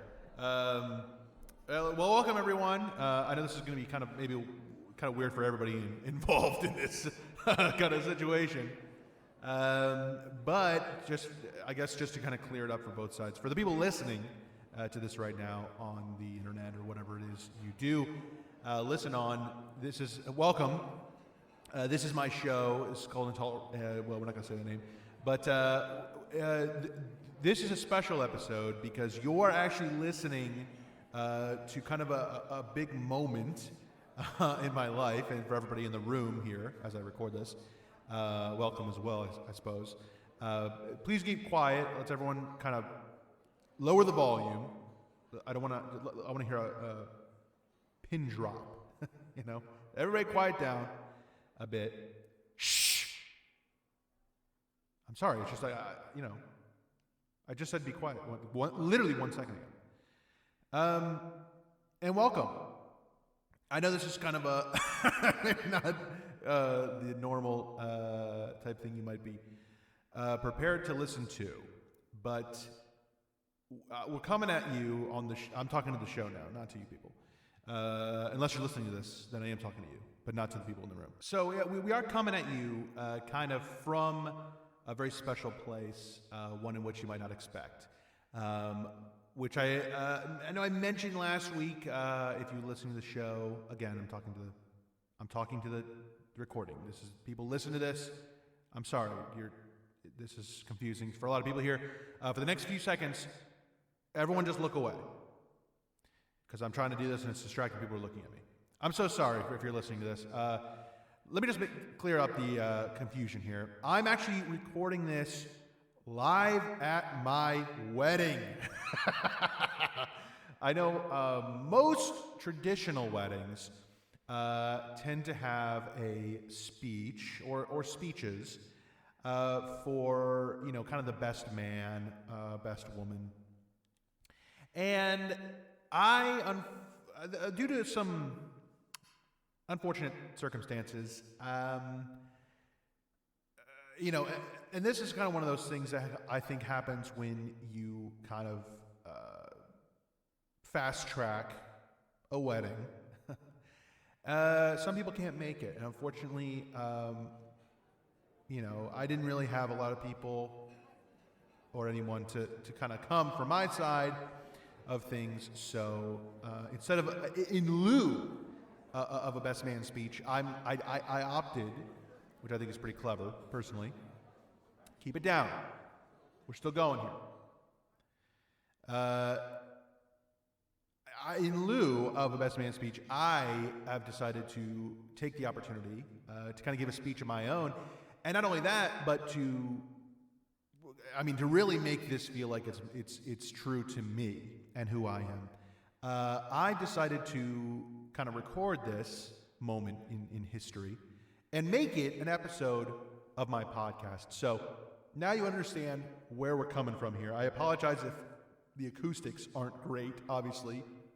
I'm not in my home kind of like studio recording setup. I'm here at this lovely facility.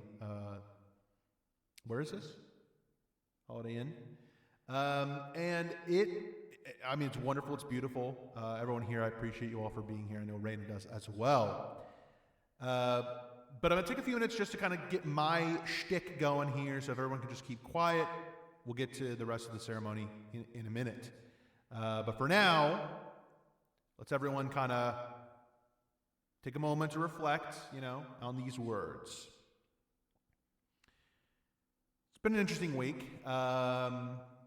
It's been very hectic. I know last week I mentioned on the show that we were Raina and I had decided to take things in a different direction, I think, than what we were originally planning. And in the end, I kind of came to the conclusion that, we could plan for months and months and potentially years, to get married. Or we could just take the next step. Sir, keep it down. The next step, which is essentially jump right in. So that's what we've done here. Is the mic reaching in the back? Because I'm hearing talking. Is the mic reaching in the back? Because I'm hearing talking. That's right. Saying it twice here. Got a reverb going on. Please, just for a few moments, stay quiet. Now, I will say, I know I should probably address, the people here as well, not to make it too focused. It is my moment, but whatever. So we decided to fast track some shit, excuse my language, but here we are, and we're tying the knot, and we're going to consummate the wedding, whatever it is, later.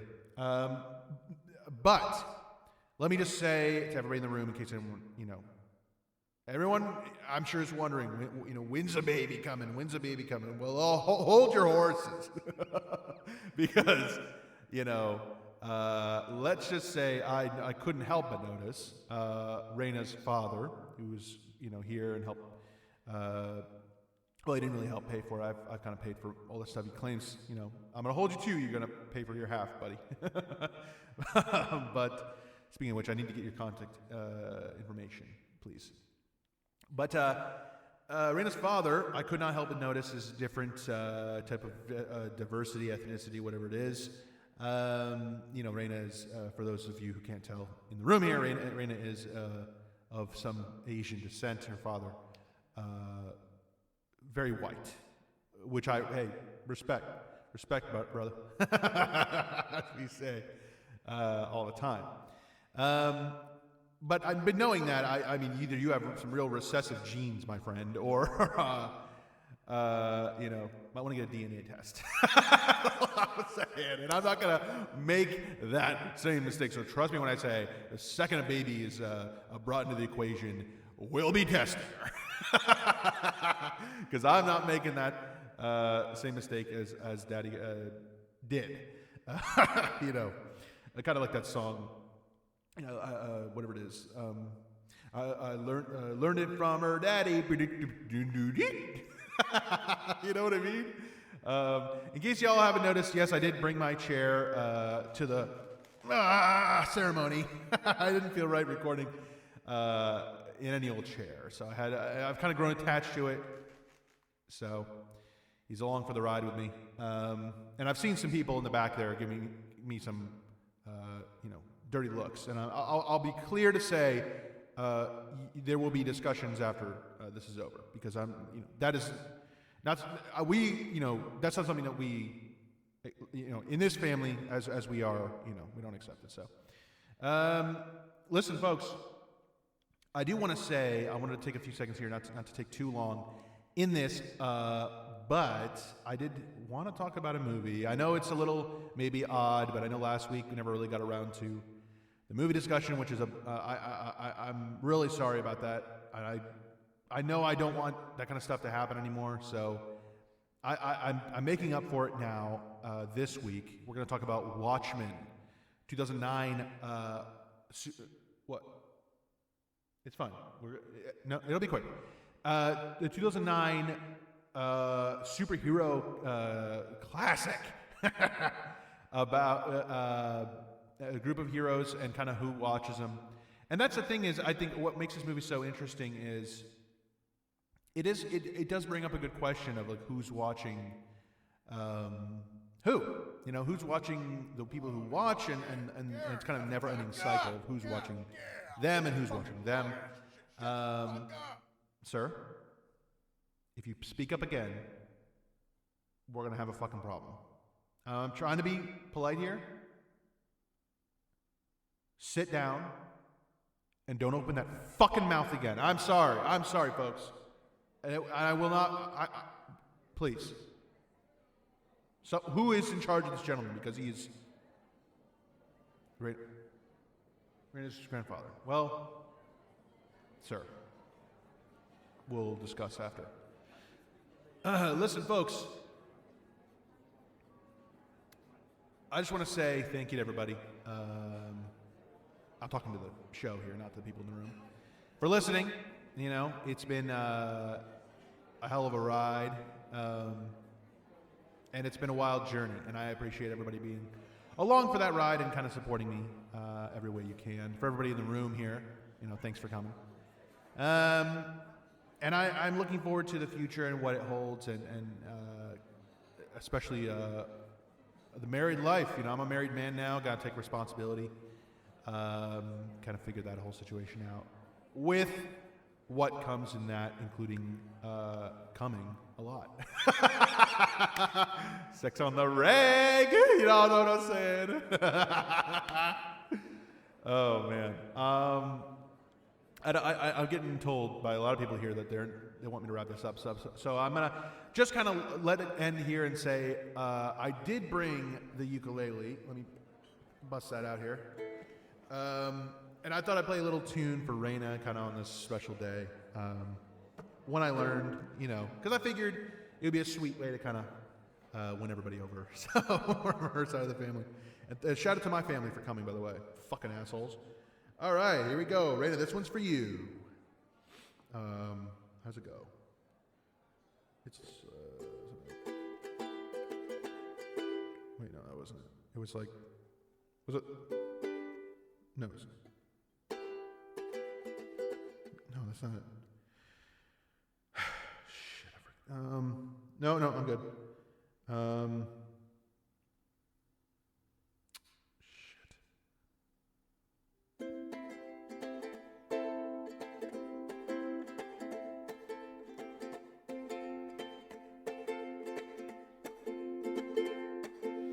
Welcome to my wedding, my little wedding show. Hope you like the wedding shit.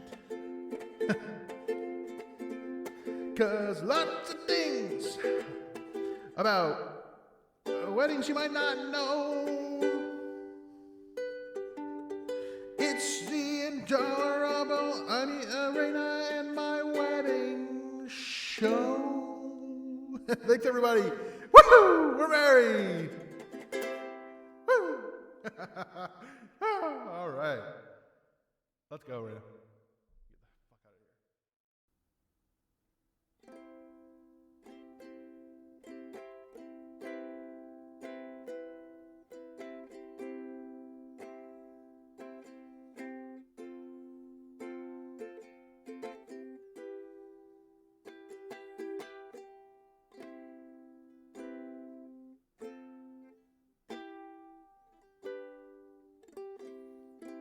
I'm sorry. I was trying something there, but I mean, truth be told, I'm not really in the playing mood. Hey everybody, welcome to the show. It's been a long week. I can honestly say, actually, I'm surprised I'm kind of recording right now. I'm surprised I'm actually able to get an episode out this week, because it hasn't been easy. I can tell you that. It's I don't even know where to begin. It's been such a roller coaster of emotions and you know, the struggle of knowing what to say and what not to say. And I've always felt like this show, you know, I wanted it to be as transparent as possible. I wanted to be honest and open with my audience at all time. You know what I mean? I felt like this was, it was a way for me to connect with people maybe who have a similar mindset, who feel the same way, and can identify with me in my life and my struggles. And I feel like that's important to give the good with the bad and kind of be just truthful, in every sense of the word. And I'm struggling because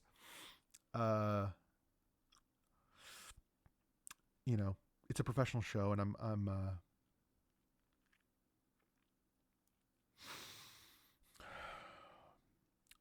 a professional at what I do. So with that in mind, excuse me for a second.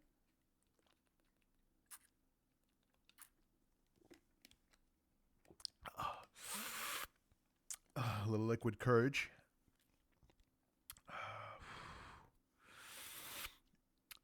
I inform you all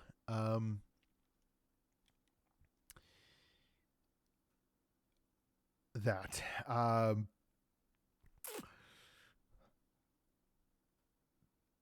I know that I have kind of been all over the place lately, and the show has taken kind of a hit in that regard.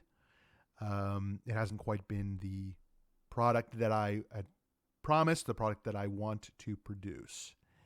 And movies have always come first in my life, especially when it comes to this show. And I wanted that to be apparent. However, I know other things have come into play. Other people have come into play. And I'm sorry. And it takes a lot, I think, for a person to come on here and share their life with the world. But I do need to inform everyone that. Sorry. Raina and I are getting a divorce. So, I'm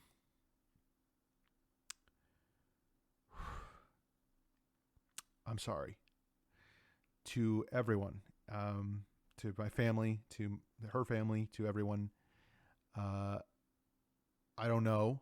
I don't have the answers that I'm sure people want to, the questions that they have. I know. I believe me. I know. I've had a lot of questions too, and I just don't have the answers. All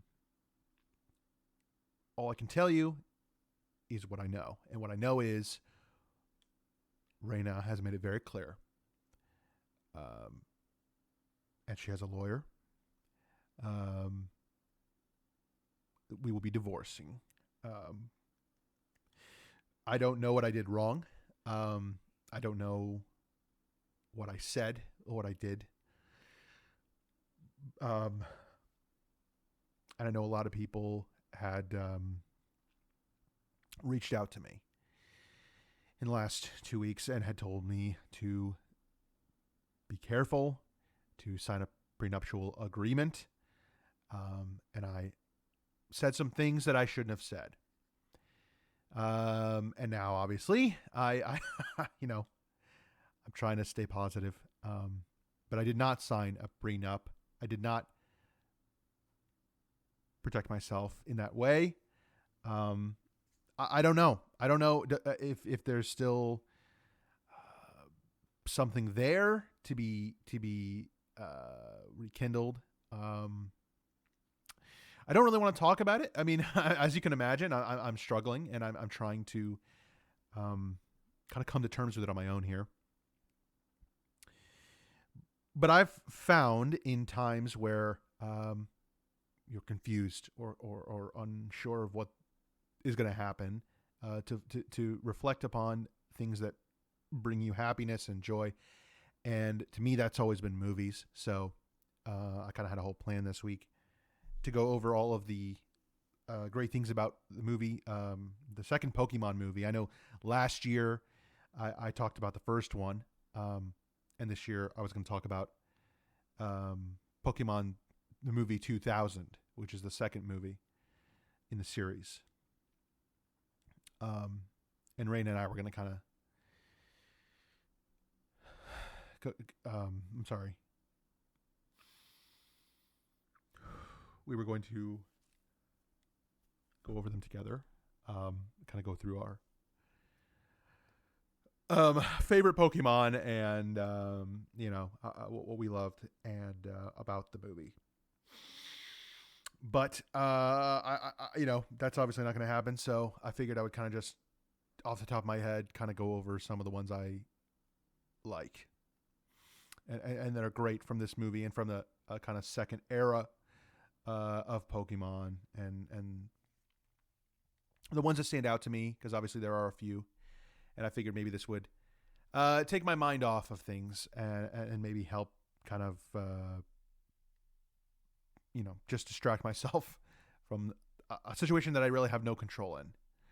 And some of those ones that stand out to me from this movie and from Chikorita, Bayleaf, Meganium, Cyndaquil, Quilava, Typhlosion, Totodile, Croconaw, Feraligatr, whatever his name was, like Sentret, Ferret, Hoot Hoot, Noctowl, Lady Ba, Ledion, Spiranak, Ariados. Some of these have a little hard names to pronounce, and I apologize. Crobat, Chinchou, Lantern, Pichu, Cleffa, Igglybuff, who's interesting. Togepi, Togetic, or Togetic. That's Natu, Zatu, or whatever. Mareep, Fluffy, Ampharos, Blossom, Meryl, Azumarill, he's great. Sudowoodo, Politoed, Hoppip, Skiploom, Jumpluff, Palm, he's good. What was a couple other ones I liked? Sunkerns and Flora, Yanma, Wooper, Quagsire, Espeon, Umbreon, Crow, Slowking, Misdreavus, Unknown, Wobbuffet, who's great, Girafarig, Pineco, kind of like a pine cone, Fortress, Dunsparce, Gligar, Steelix, Snubble, Granbull, Quillfish, Sizor, Shuckle, Heracross, Sneasel, Teddiursa, Ursaring, Slugma. I'm not even going to bother with this one. Swinub, Piloswine, Corsola, Remoraid, Octillery, Delibird, Mantine, or Mantine, Skarmory, Houndour, Houndoom, Kingdra, Fanpy, Donphan, or Donphan,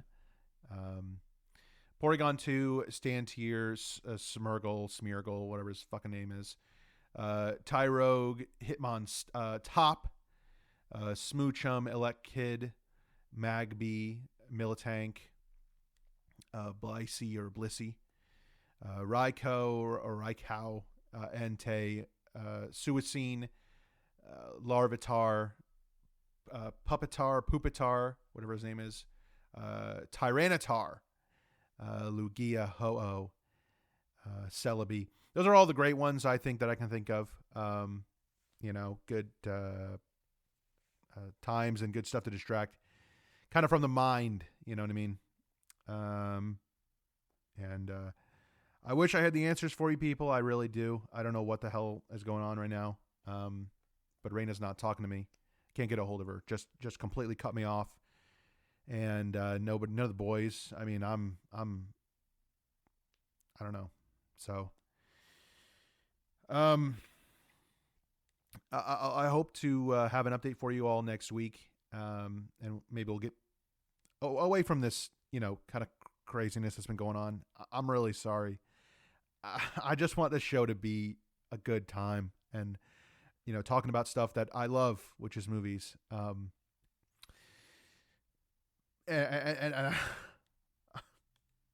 I'm at my limit here. I really am. I'm really struggling. But I promise next week will be great.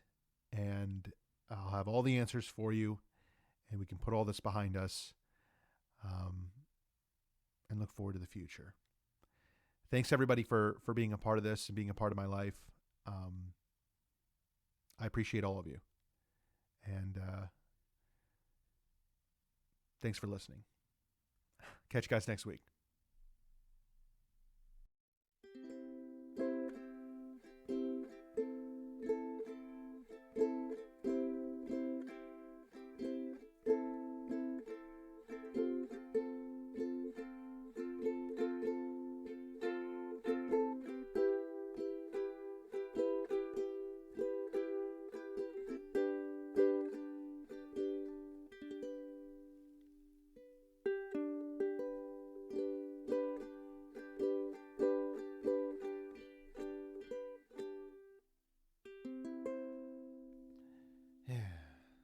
That was nice.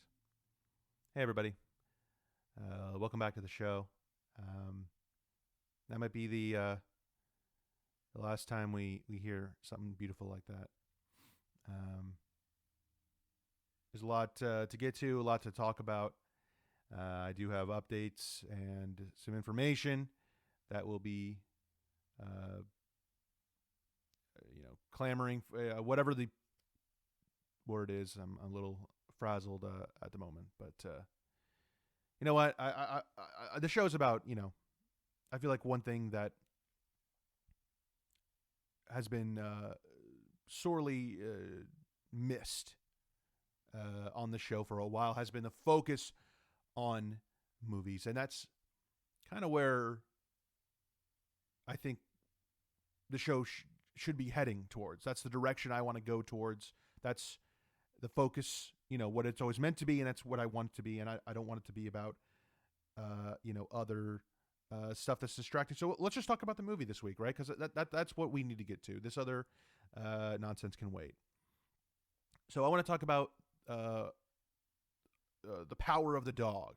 A big Academy Award winning film, just one of the biggest movies of the last year, and I watched it, and I wanted to give a real in-depth and thorough review of this movie, because I think it's important to talk about some of the subject matter in the movie, the themes, and different things like that. So I figured we would take the time today to not necessarily think about the other stuff going on in the world and in my life, and focus on what the show is about, and that's movies and film and things like that.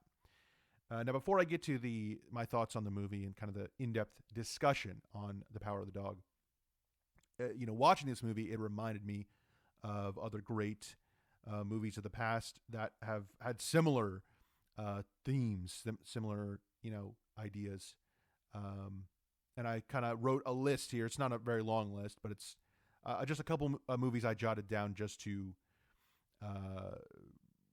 just kind of give an idea of where I would place this movie in terms of similar movies or similar types of movies, if you know what I mean. Like if you've seen the movie, you know kind of what I'm talking about. I'm trying to choose my words carefully here, because there are themes and things touched on that are possibly sensitive subjects for some people, and I wanted to kind of it needs to be brought up. I think ignoring these things or trying to be subtle is not benefiting what the idea of this movie is, and what they were going for when creating it. So real quick before we get to the movie, let me just mention a couple of these other movies that I would place kind of in line with these movies, or with this movie, excuse me.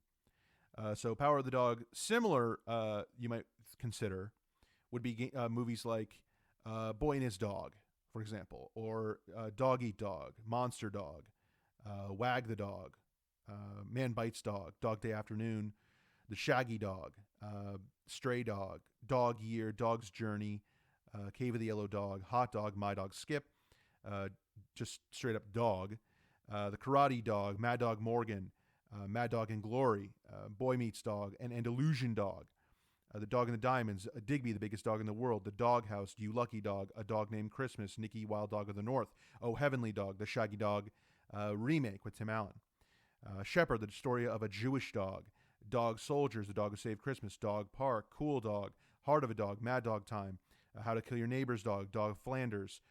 Dog Tags, Alpha Dog, Dog Pounded, Dog Bite Dog, Dog Star Man, Devil Dog Dawson, Hair of the Dog, Johnny Mad Dog, Cold Dog Soup, Woman Between Wolf and Dog.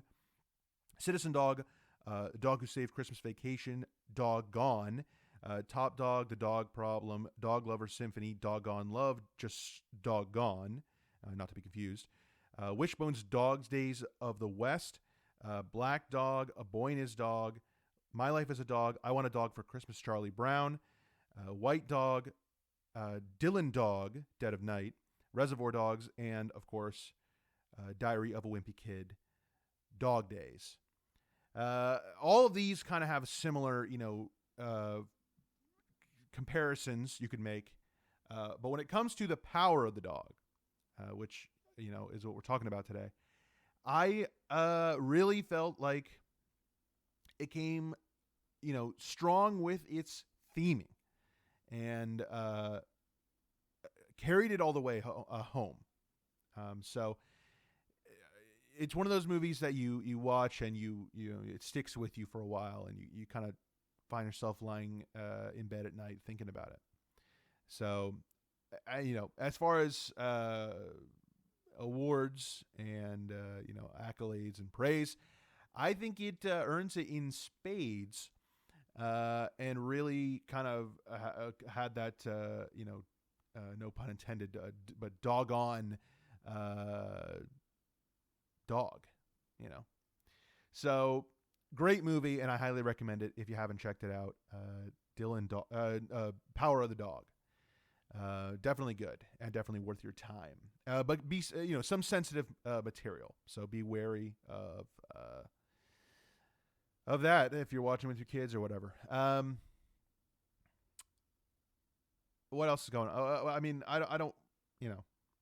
I was hoping. I'd have better news to kind of present today, but I really don't. Unfortunately, as I somewhat alluded to at the beginning of this show, I don't know what the status is going forward. Not exactly sure where we lie in that regard.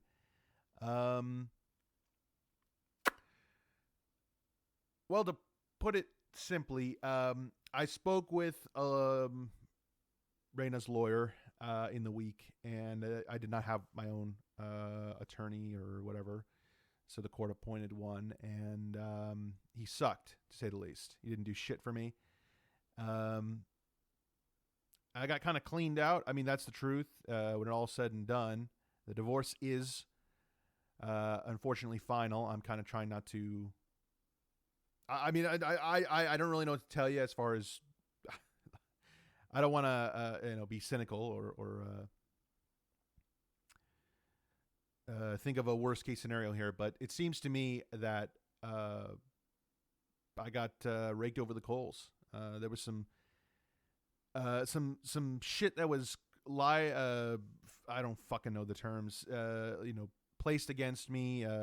Some shit that is not true, but Raina claims all this shit, and she has all of the. I have no one to, back me up, or she has all the roommates up her ass, so they're all backing her up, and all these claims against me, and essentially I mean, that's it. They clean me out. And I'm trying to stay positive, but the truth is I'm actually not sure where the road takes me, because they gave me till noon tomorrow to grab my shit and move out, whatever I'm left with, which is not much. So as far as recording go, I mean, this is going to be the last episode as far as like recording in this this studio space that I kind of built for myself here, because they've taken the house. They took the house and basically taken everything from me. So I don't really know what to say. I mean, I'm trying to, watch movies and stuff to keep my energy up. But the truth is, I don't know what the future holds for me, and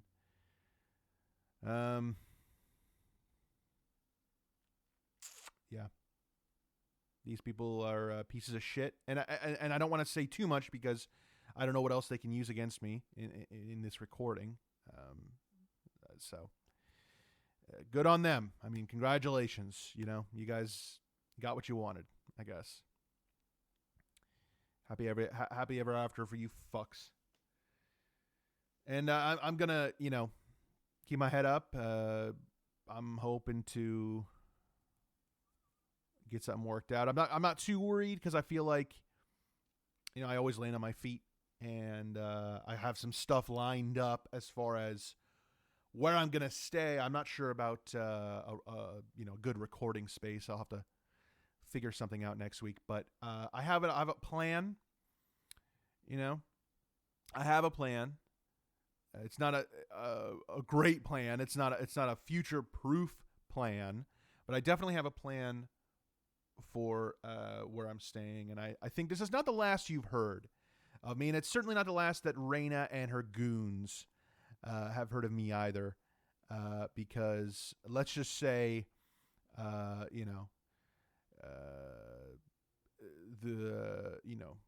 it's essentially the battle of the tortoise and the hare, and I'm kind of the tortoise and the hare, in the sense that I'm both fast and the winner, and they're kind of the tortoise. Oh well, they're the I'm at the end when it's all said and done. He who so he who last he who he who works until he who what is it? Fuck. He who lives in this he who laughs laughs last, and I will have my last laugh. And I can. That's not a threat, by the way. That is a guarantee.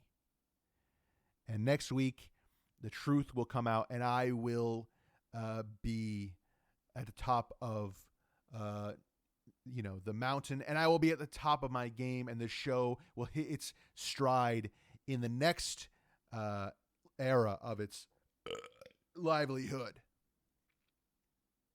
So next week, get ready, because this show will be taken to the next level. My life is about to hit a new peak, one of which could never have been predicted, and I'll have a epic movie review for you, and the show will be better than ever. So apparently they're taking the ukulele too, which is really fucked up. But here's my my ode to this shithole. I'll talk to you guys next week.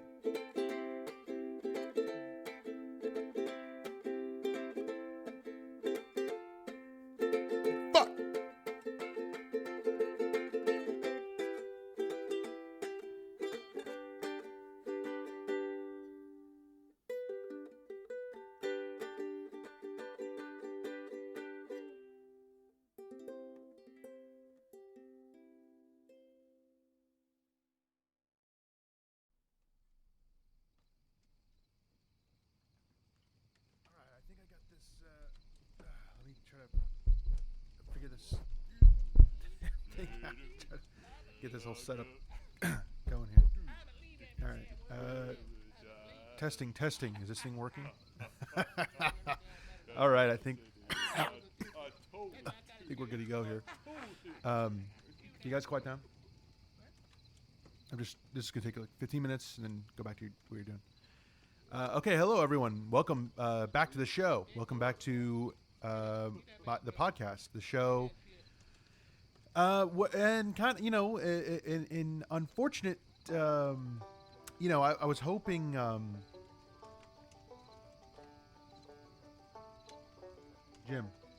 Jimmy, hey, we don't need that. Not right now. We hear it every fucking night. We hear it every fucking night. We don't need to hear it right now. Put it away. Reminds me of bad times. So anyway, it's a bit of a bummer, I have to admit. I know things kind of how they ended off last week. It's a fucking recording. It's a fucking recording. I'm not talking to you. You looking right at me. I don't know. I know because I have I have nowhere else to look. I have nowhere else to look. There's not a lot of fucking look at here. Okay, hey, goddamn, do your shit. Do your shit. Last week I said, I was kind of leaving the house and going out, and I kind of had this plan in place of how things were going to go, and it is still in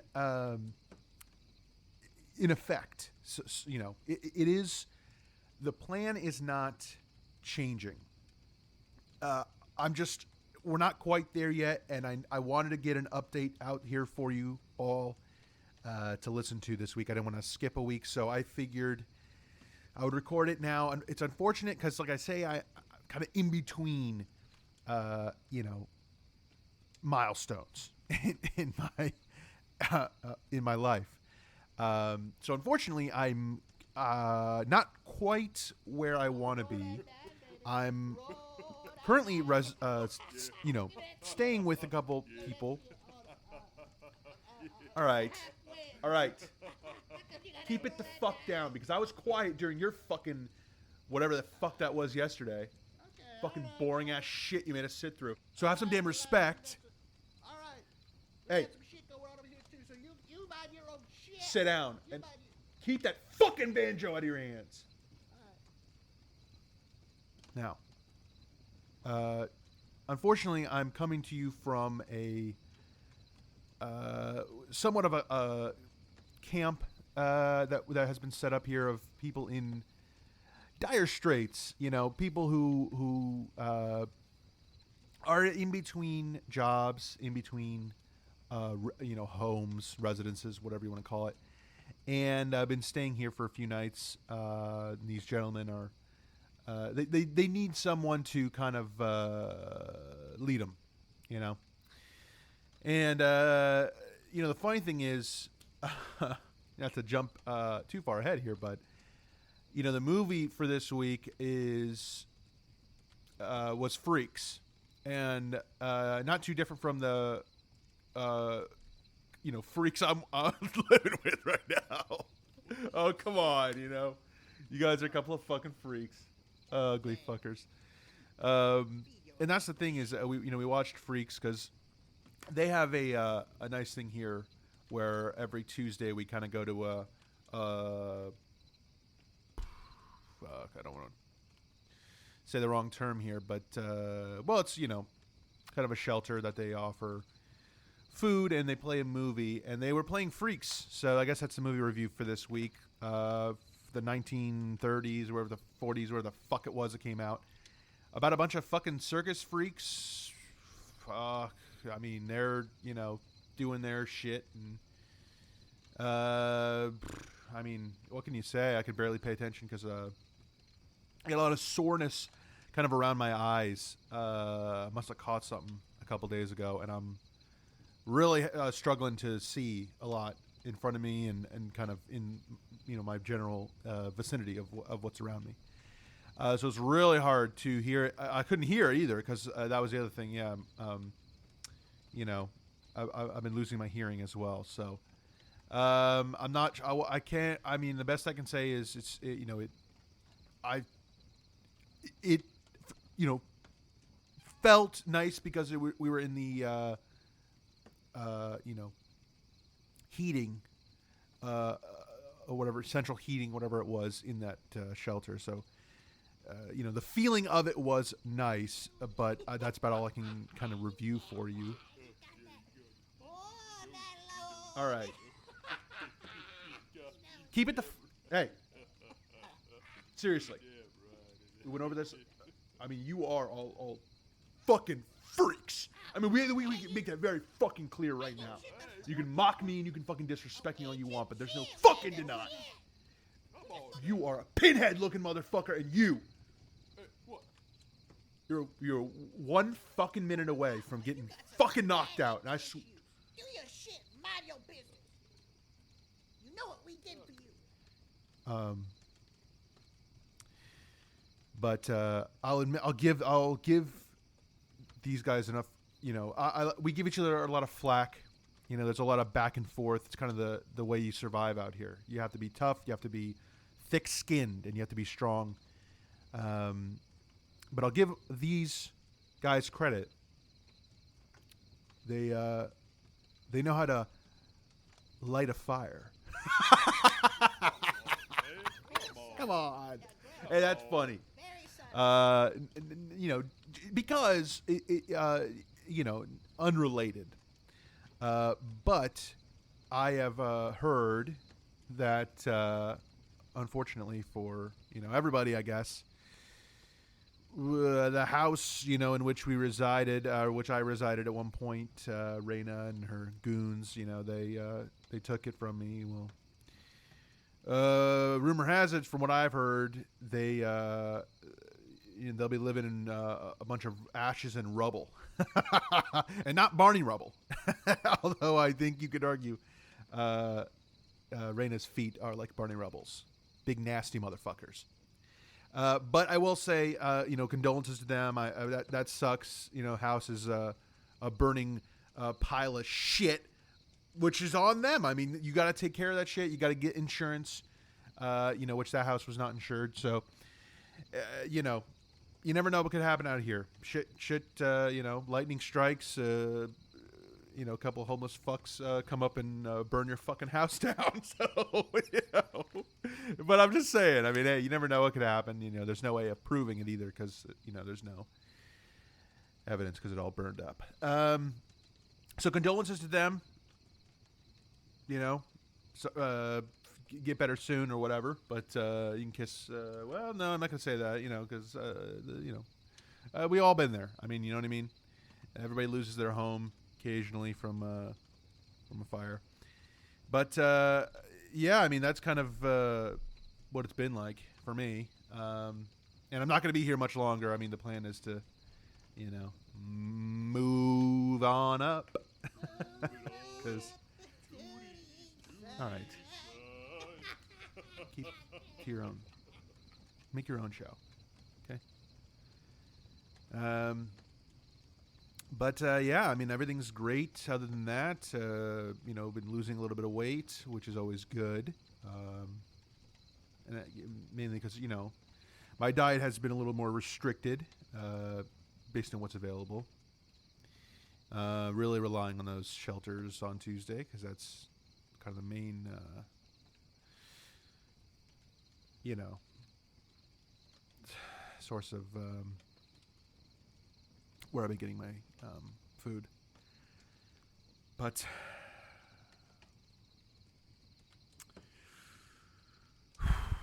I'm sorry, I just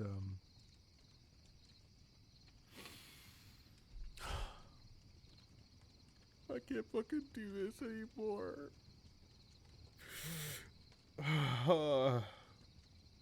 Fuck.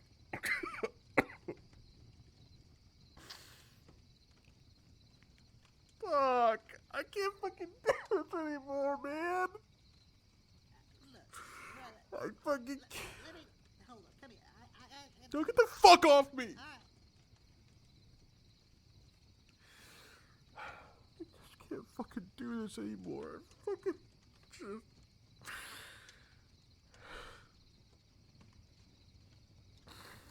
I just want to fucking. Oh man, I just. Oh, bitch, you are home. It's our home. Come on now. Look, you gotta rise up. You wanna make some of yourself. You gotta get your ass up and do something. Don't be just whining, bitching, moaning. Get your ass up and make a goddamn difference. You're right. That's right, I am. I know. That's what I'm talking about. That's what we like to hear. Yeah, up me in this. too. We like Yeah, to I know. say. Shut the fuck up now, because I'm trying to All right. do something here. You know what? God damn, man. You know, this whole time I've been thinking I gotta get the fuck out of here, and I'm like, you know what? You guys are my real fucking friends, man. You guys are the only people who've ever actually, you know, given a shit about me I've ever fucking met.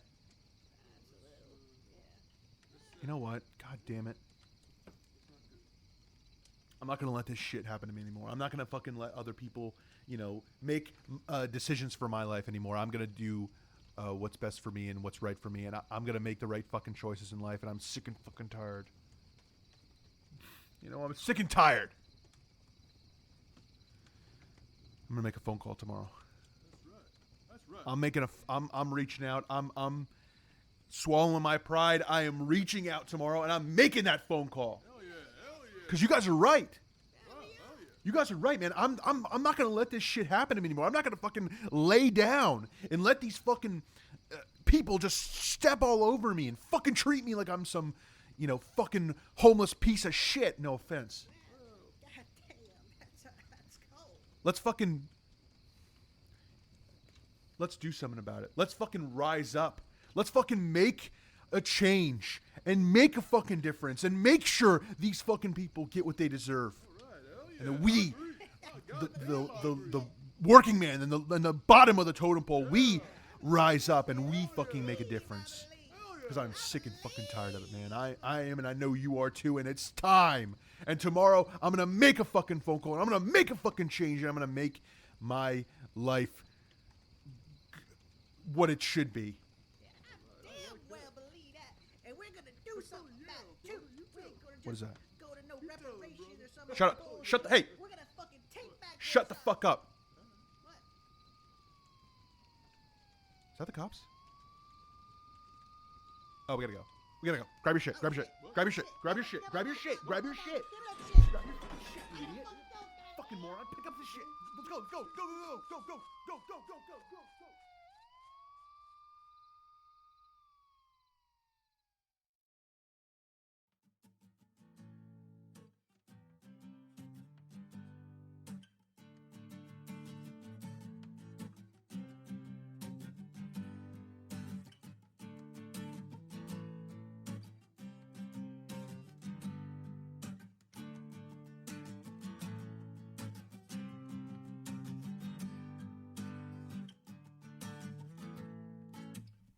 All right.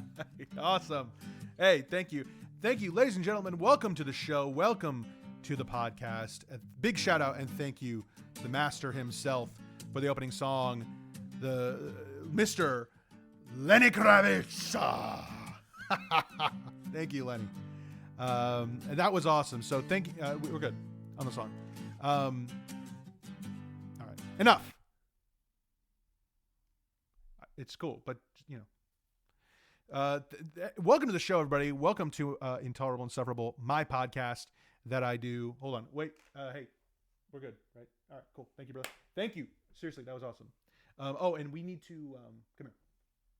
We need to finish the conversation from last night because I feel like we never really got finished what we were talking about. You know what I mean? You never responded to me. I left you a bunch of messages on the voicemail too because they weren't, you know, answering when I was knocking on the door.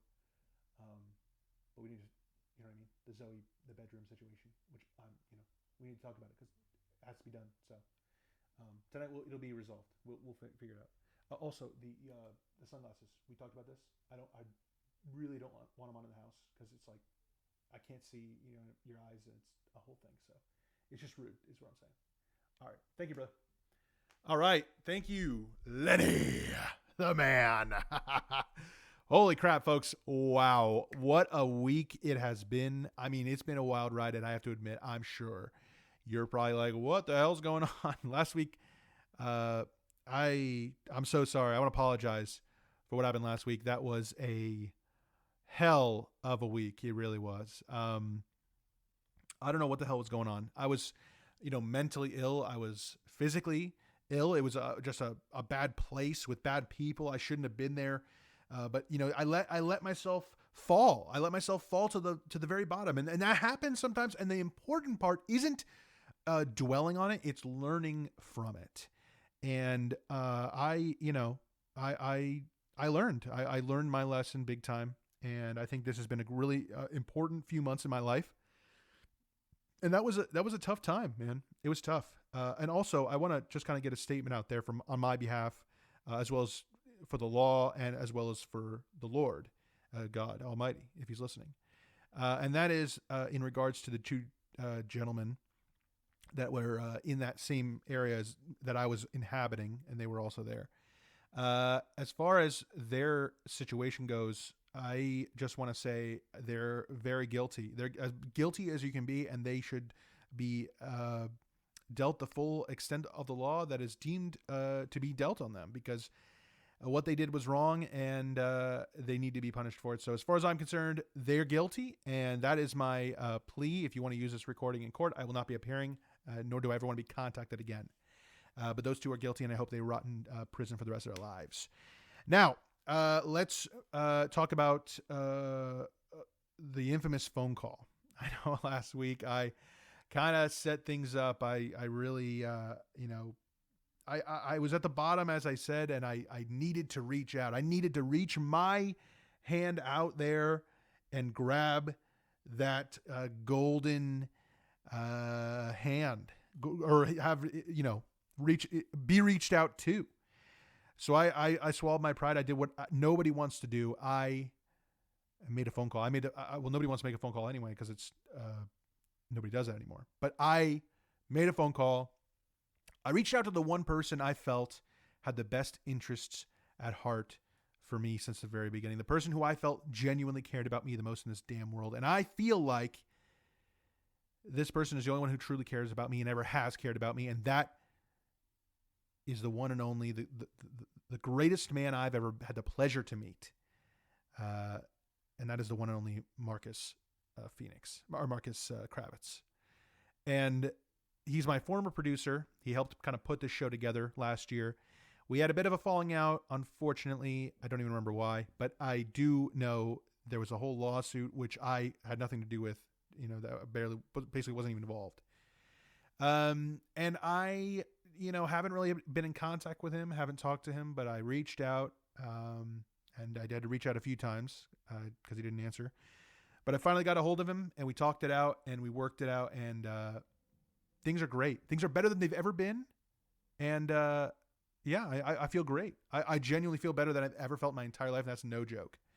I'm ecstatic. I'm so grateful to have someone in my life who cares, and that's a great feeling. So currently I'm residing. I'm kind of a guest, but I kind of consider like a resident or almost like a family member, in the Kravitz household. Kravitz beautiful home. This place is absolutely gorgeous. It is phenomenal, truly a sight to behold. And I'm actually staying in the guest house out back, which I am not crazy about. I do want to be in the main house. The thing is, there's an open bedroom. Zoe Kravitz, who she's just killing it in Hollywood. One of the most beloved and greatest actresses of our time, or actor. They don't, she's, just because she's a woman it means she's beautiful and desirable, but it doesn't mean she has any less rights or privileges as an actor, a male actor. And she is an actor as well as an actor.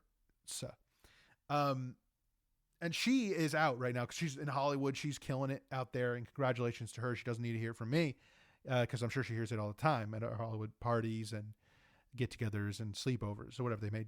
And I'm not, if they want to do one here, obviously that's obviously on the table as well. But the bedroom is open, and I figured, hey, let me pop on in, and that's a no-go. So I'm staying in the guest house right now. We'll see if that changes. And I have to say, these guys are awesome. They've been feeding me. They've been clothing me. They've been doing everything. They are the just greatest family I've ever been a part of. I kind of feel like they're my family now. So I'm I'm so just happy to put all this behind me, move forward and make the right decisions in life going forward. And that's what I'm doing. I kind of, funny. I have a story I can tell, about last night actually.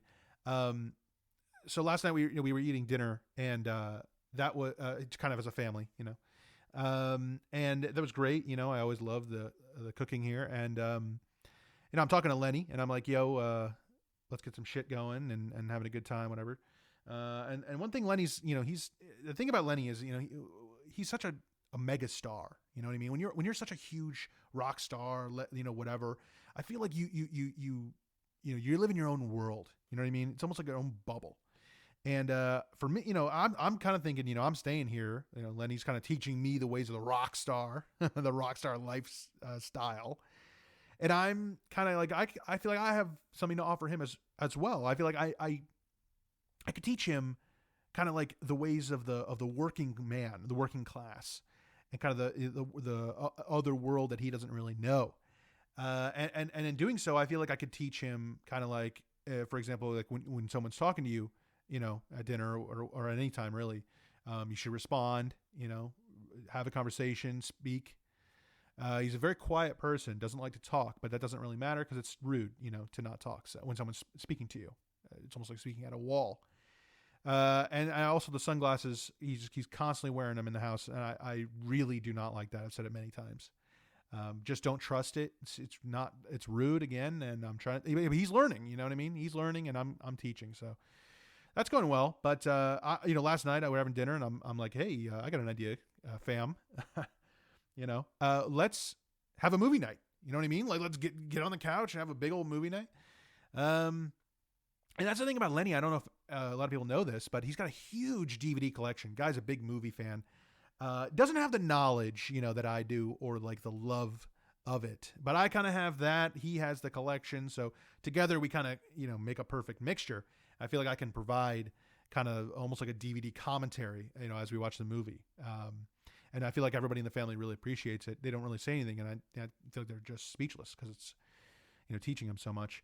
And so last night, I'm like, all right, whatever you want to watch, and, so there's this movie, it's called The Cat in the Hat, right? Cat in the Hat. It's, Lenny's like loving it. He's like obsessed with this movie. Says it all the time. I mean, even in conversations where like, no one's talking about movies. No one's talking about cats or hats or whatever. He's just cat in the hat this, cat in the hat that. Every day he's saying it in some form of fashion. Dude's obsessed with this movie. I'm like, all right, we'll watch this damn cat. And we're not allowed to curse either, so I got in a lot of trouble for that. And I'm working on it. You know what I mean? And so the thing is, we pop in the movie, and all I know is, he's saying it's apparently the same guy who made Grinch, which I watched last year and talked about in the podcast. And I loved Grinch, and apparently it's just, I don't know if it's the same world or it's the same character or whatever. I assume it is. But anyway, so this movie, his name's Cat, and he's kind of, this crazy character. I gotta be honest with you folks. I mean, I'm gonna give you the most honest review I can. And Lenny, if he's listening, don't take, offense or whatever. And also if you're listening, we need to talk. So stop listening to this and talk. Let's have a conversation because you shouldn't be, you know what I mean? But I'll be honest with you guys. This was an amazing movie. This was an incredible movie. I mean, it was truly astounding, I would say. I mean, it was just characters, story, the visuals, like it was beautiful to look at. Great effects, great graphical effects, great dialogue, and kind of great sound, just noises and stuff. I really loved it. It was great. I'll tell you my favorite scene. At one point, Cat's kind of like, he's rummaging through the house and he comes across a photo of the kids who he's the house he's staying at. Their mom has a picture of herself on like the counter or whatever. And he picks it up, so Cat picks it up and it unfolds like the photo frame like unfolds like almost like a nudie mag, right?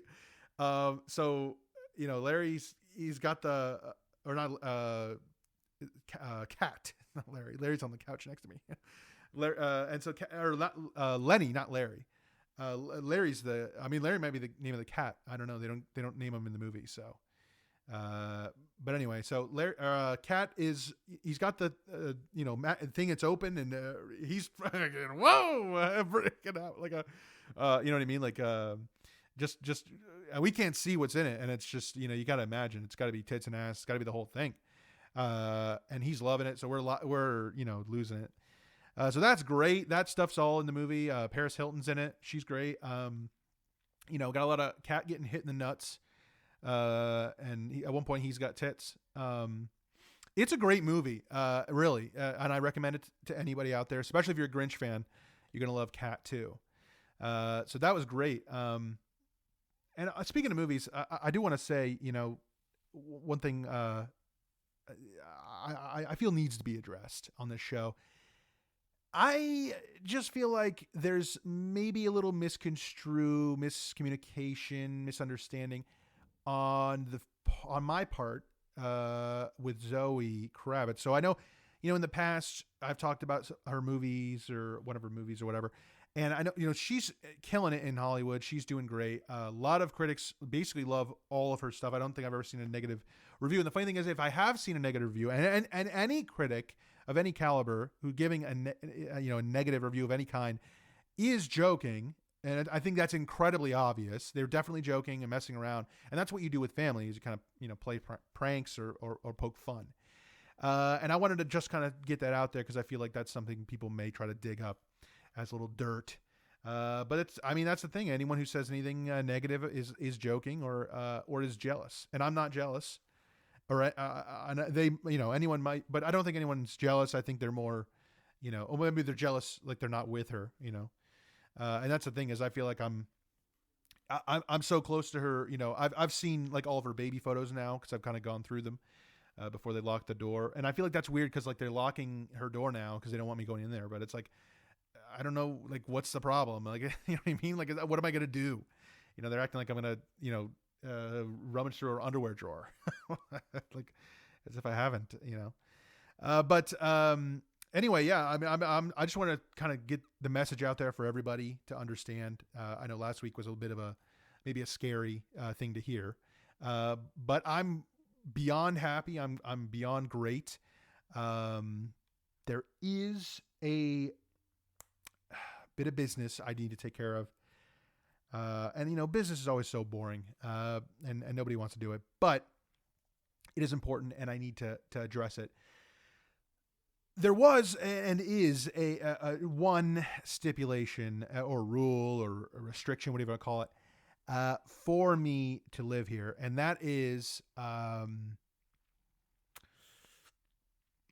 they are very protective here in the Kravitz family. They're really private. They want to keep their lives private. They don't like the idea of a public kind of like eye in, which is, I feel like they have a public image they want to keep up. I feel like I have a public image that I do keep up, but they don't want those worlds to cross. So look, the reality is, the rule is I as long as I'm living here, I cannot do the podcast. So unfortunately, it's going to have to go on a hiatus. It's not over. It's not canceled. It's not, erased from history. It's still going, but it is going to go on hiatus for just a bit. The thing is, I'm not staying here forever. You know what I mean? I'm not a permanent resident here. Otherwise, I'd be in Zoe's room.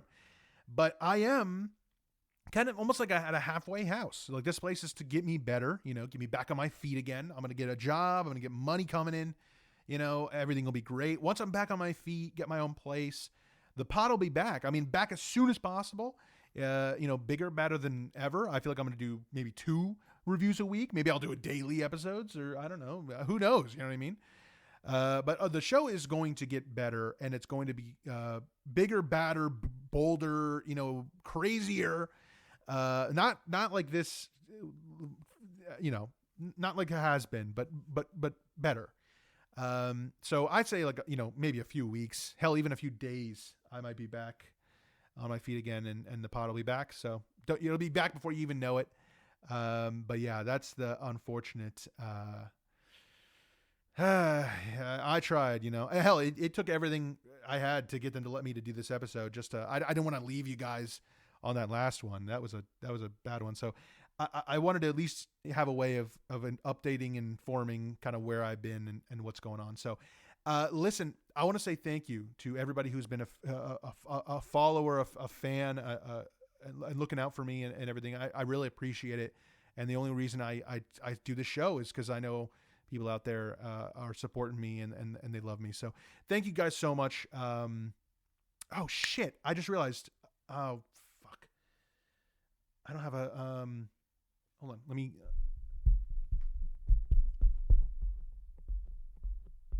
Hey, Lenny, yo, I'm so sorry to interrupt, but, I need one more song. I forgot there's an outro too. So I have the intro, but I need the outro as well. Can you do that? Oh, thank you, brother. Seriously, thank you. I appreciate it. Yeah. All right. Well, listen, folks. Anything. I don't care. All right. Listen, folks. Thank you so much for listening. It has been a rowdy few months, and I'm so grateful for all of you. And believe me, the future is very bright for this show. And I imagine I could be honest and say, when I come back for the new episodes of the podcast, it will be better, badder, cooler, and bigger with the huge future prospect. So I'll see you guys then. Thank you so much, and enjoy yourselves. Stay crazy and stay cool, as they say, as I fly away. See you guys. Hey, thank you. I appreciate you playing. Is there any way you can play something else? Because it is the exact same. You understand? It's the exact same song. We already heard it. So it's just like anything else you have. You're just going to keep playing. All right. We still need to have that conversation, by the way. You're still wearing the sunglasses, too. I told you about that. You're just still doing it. But okay.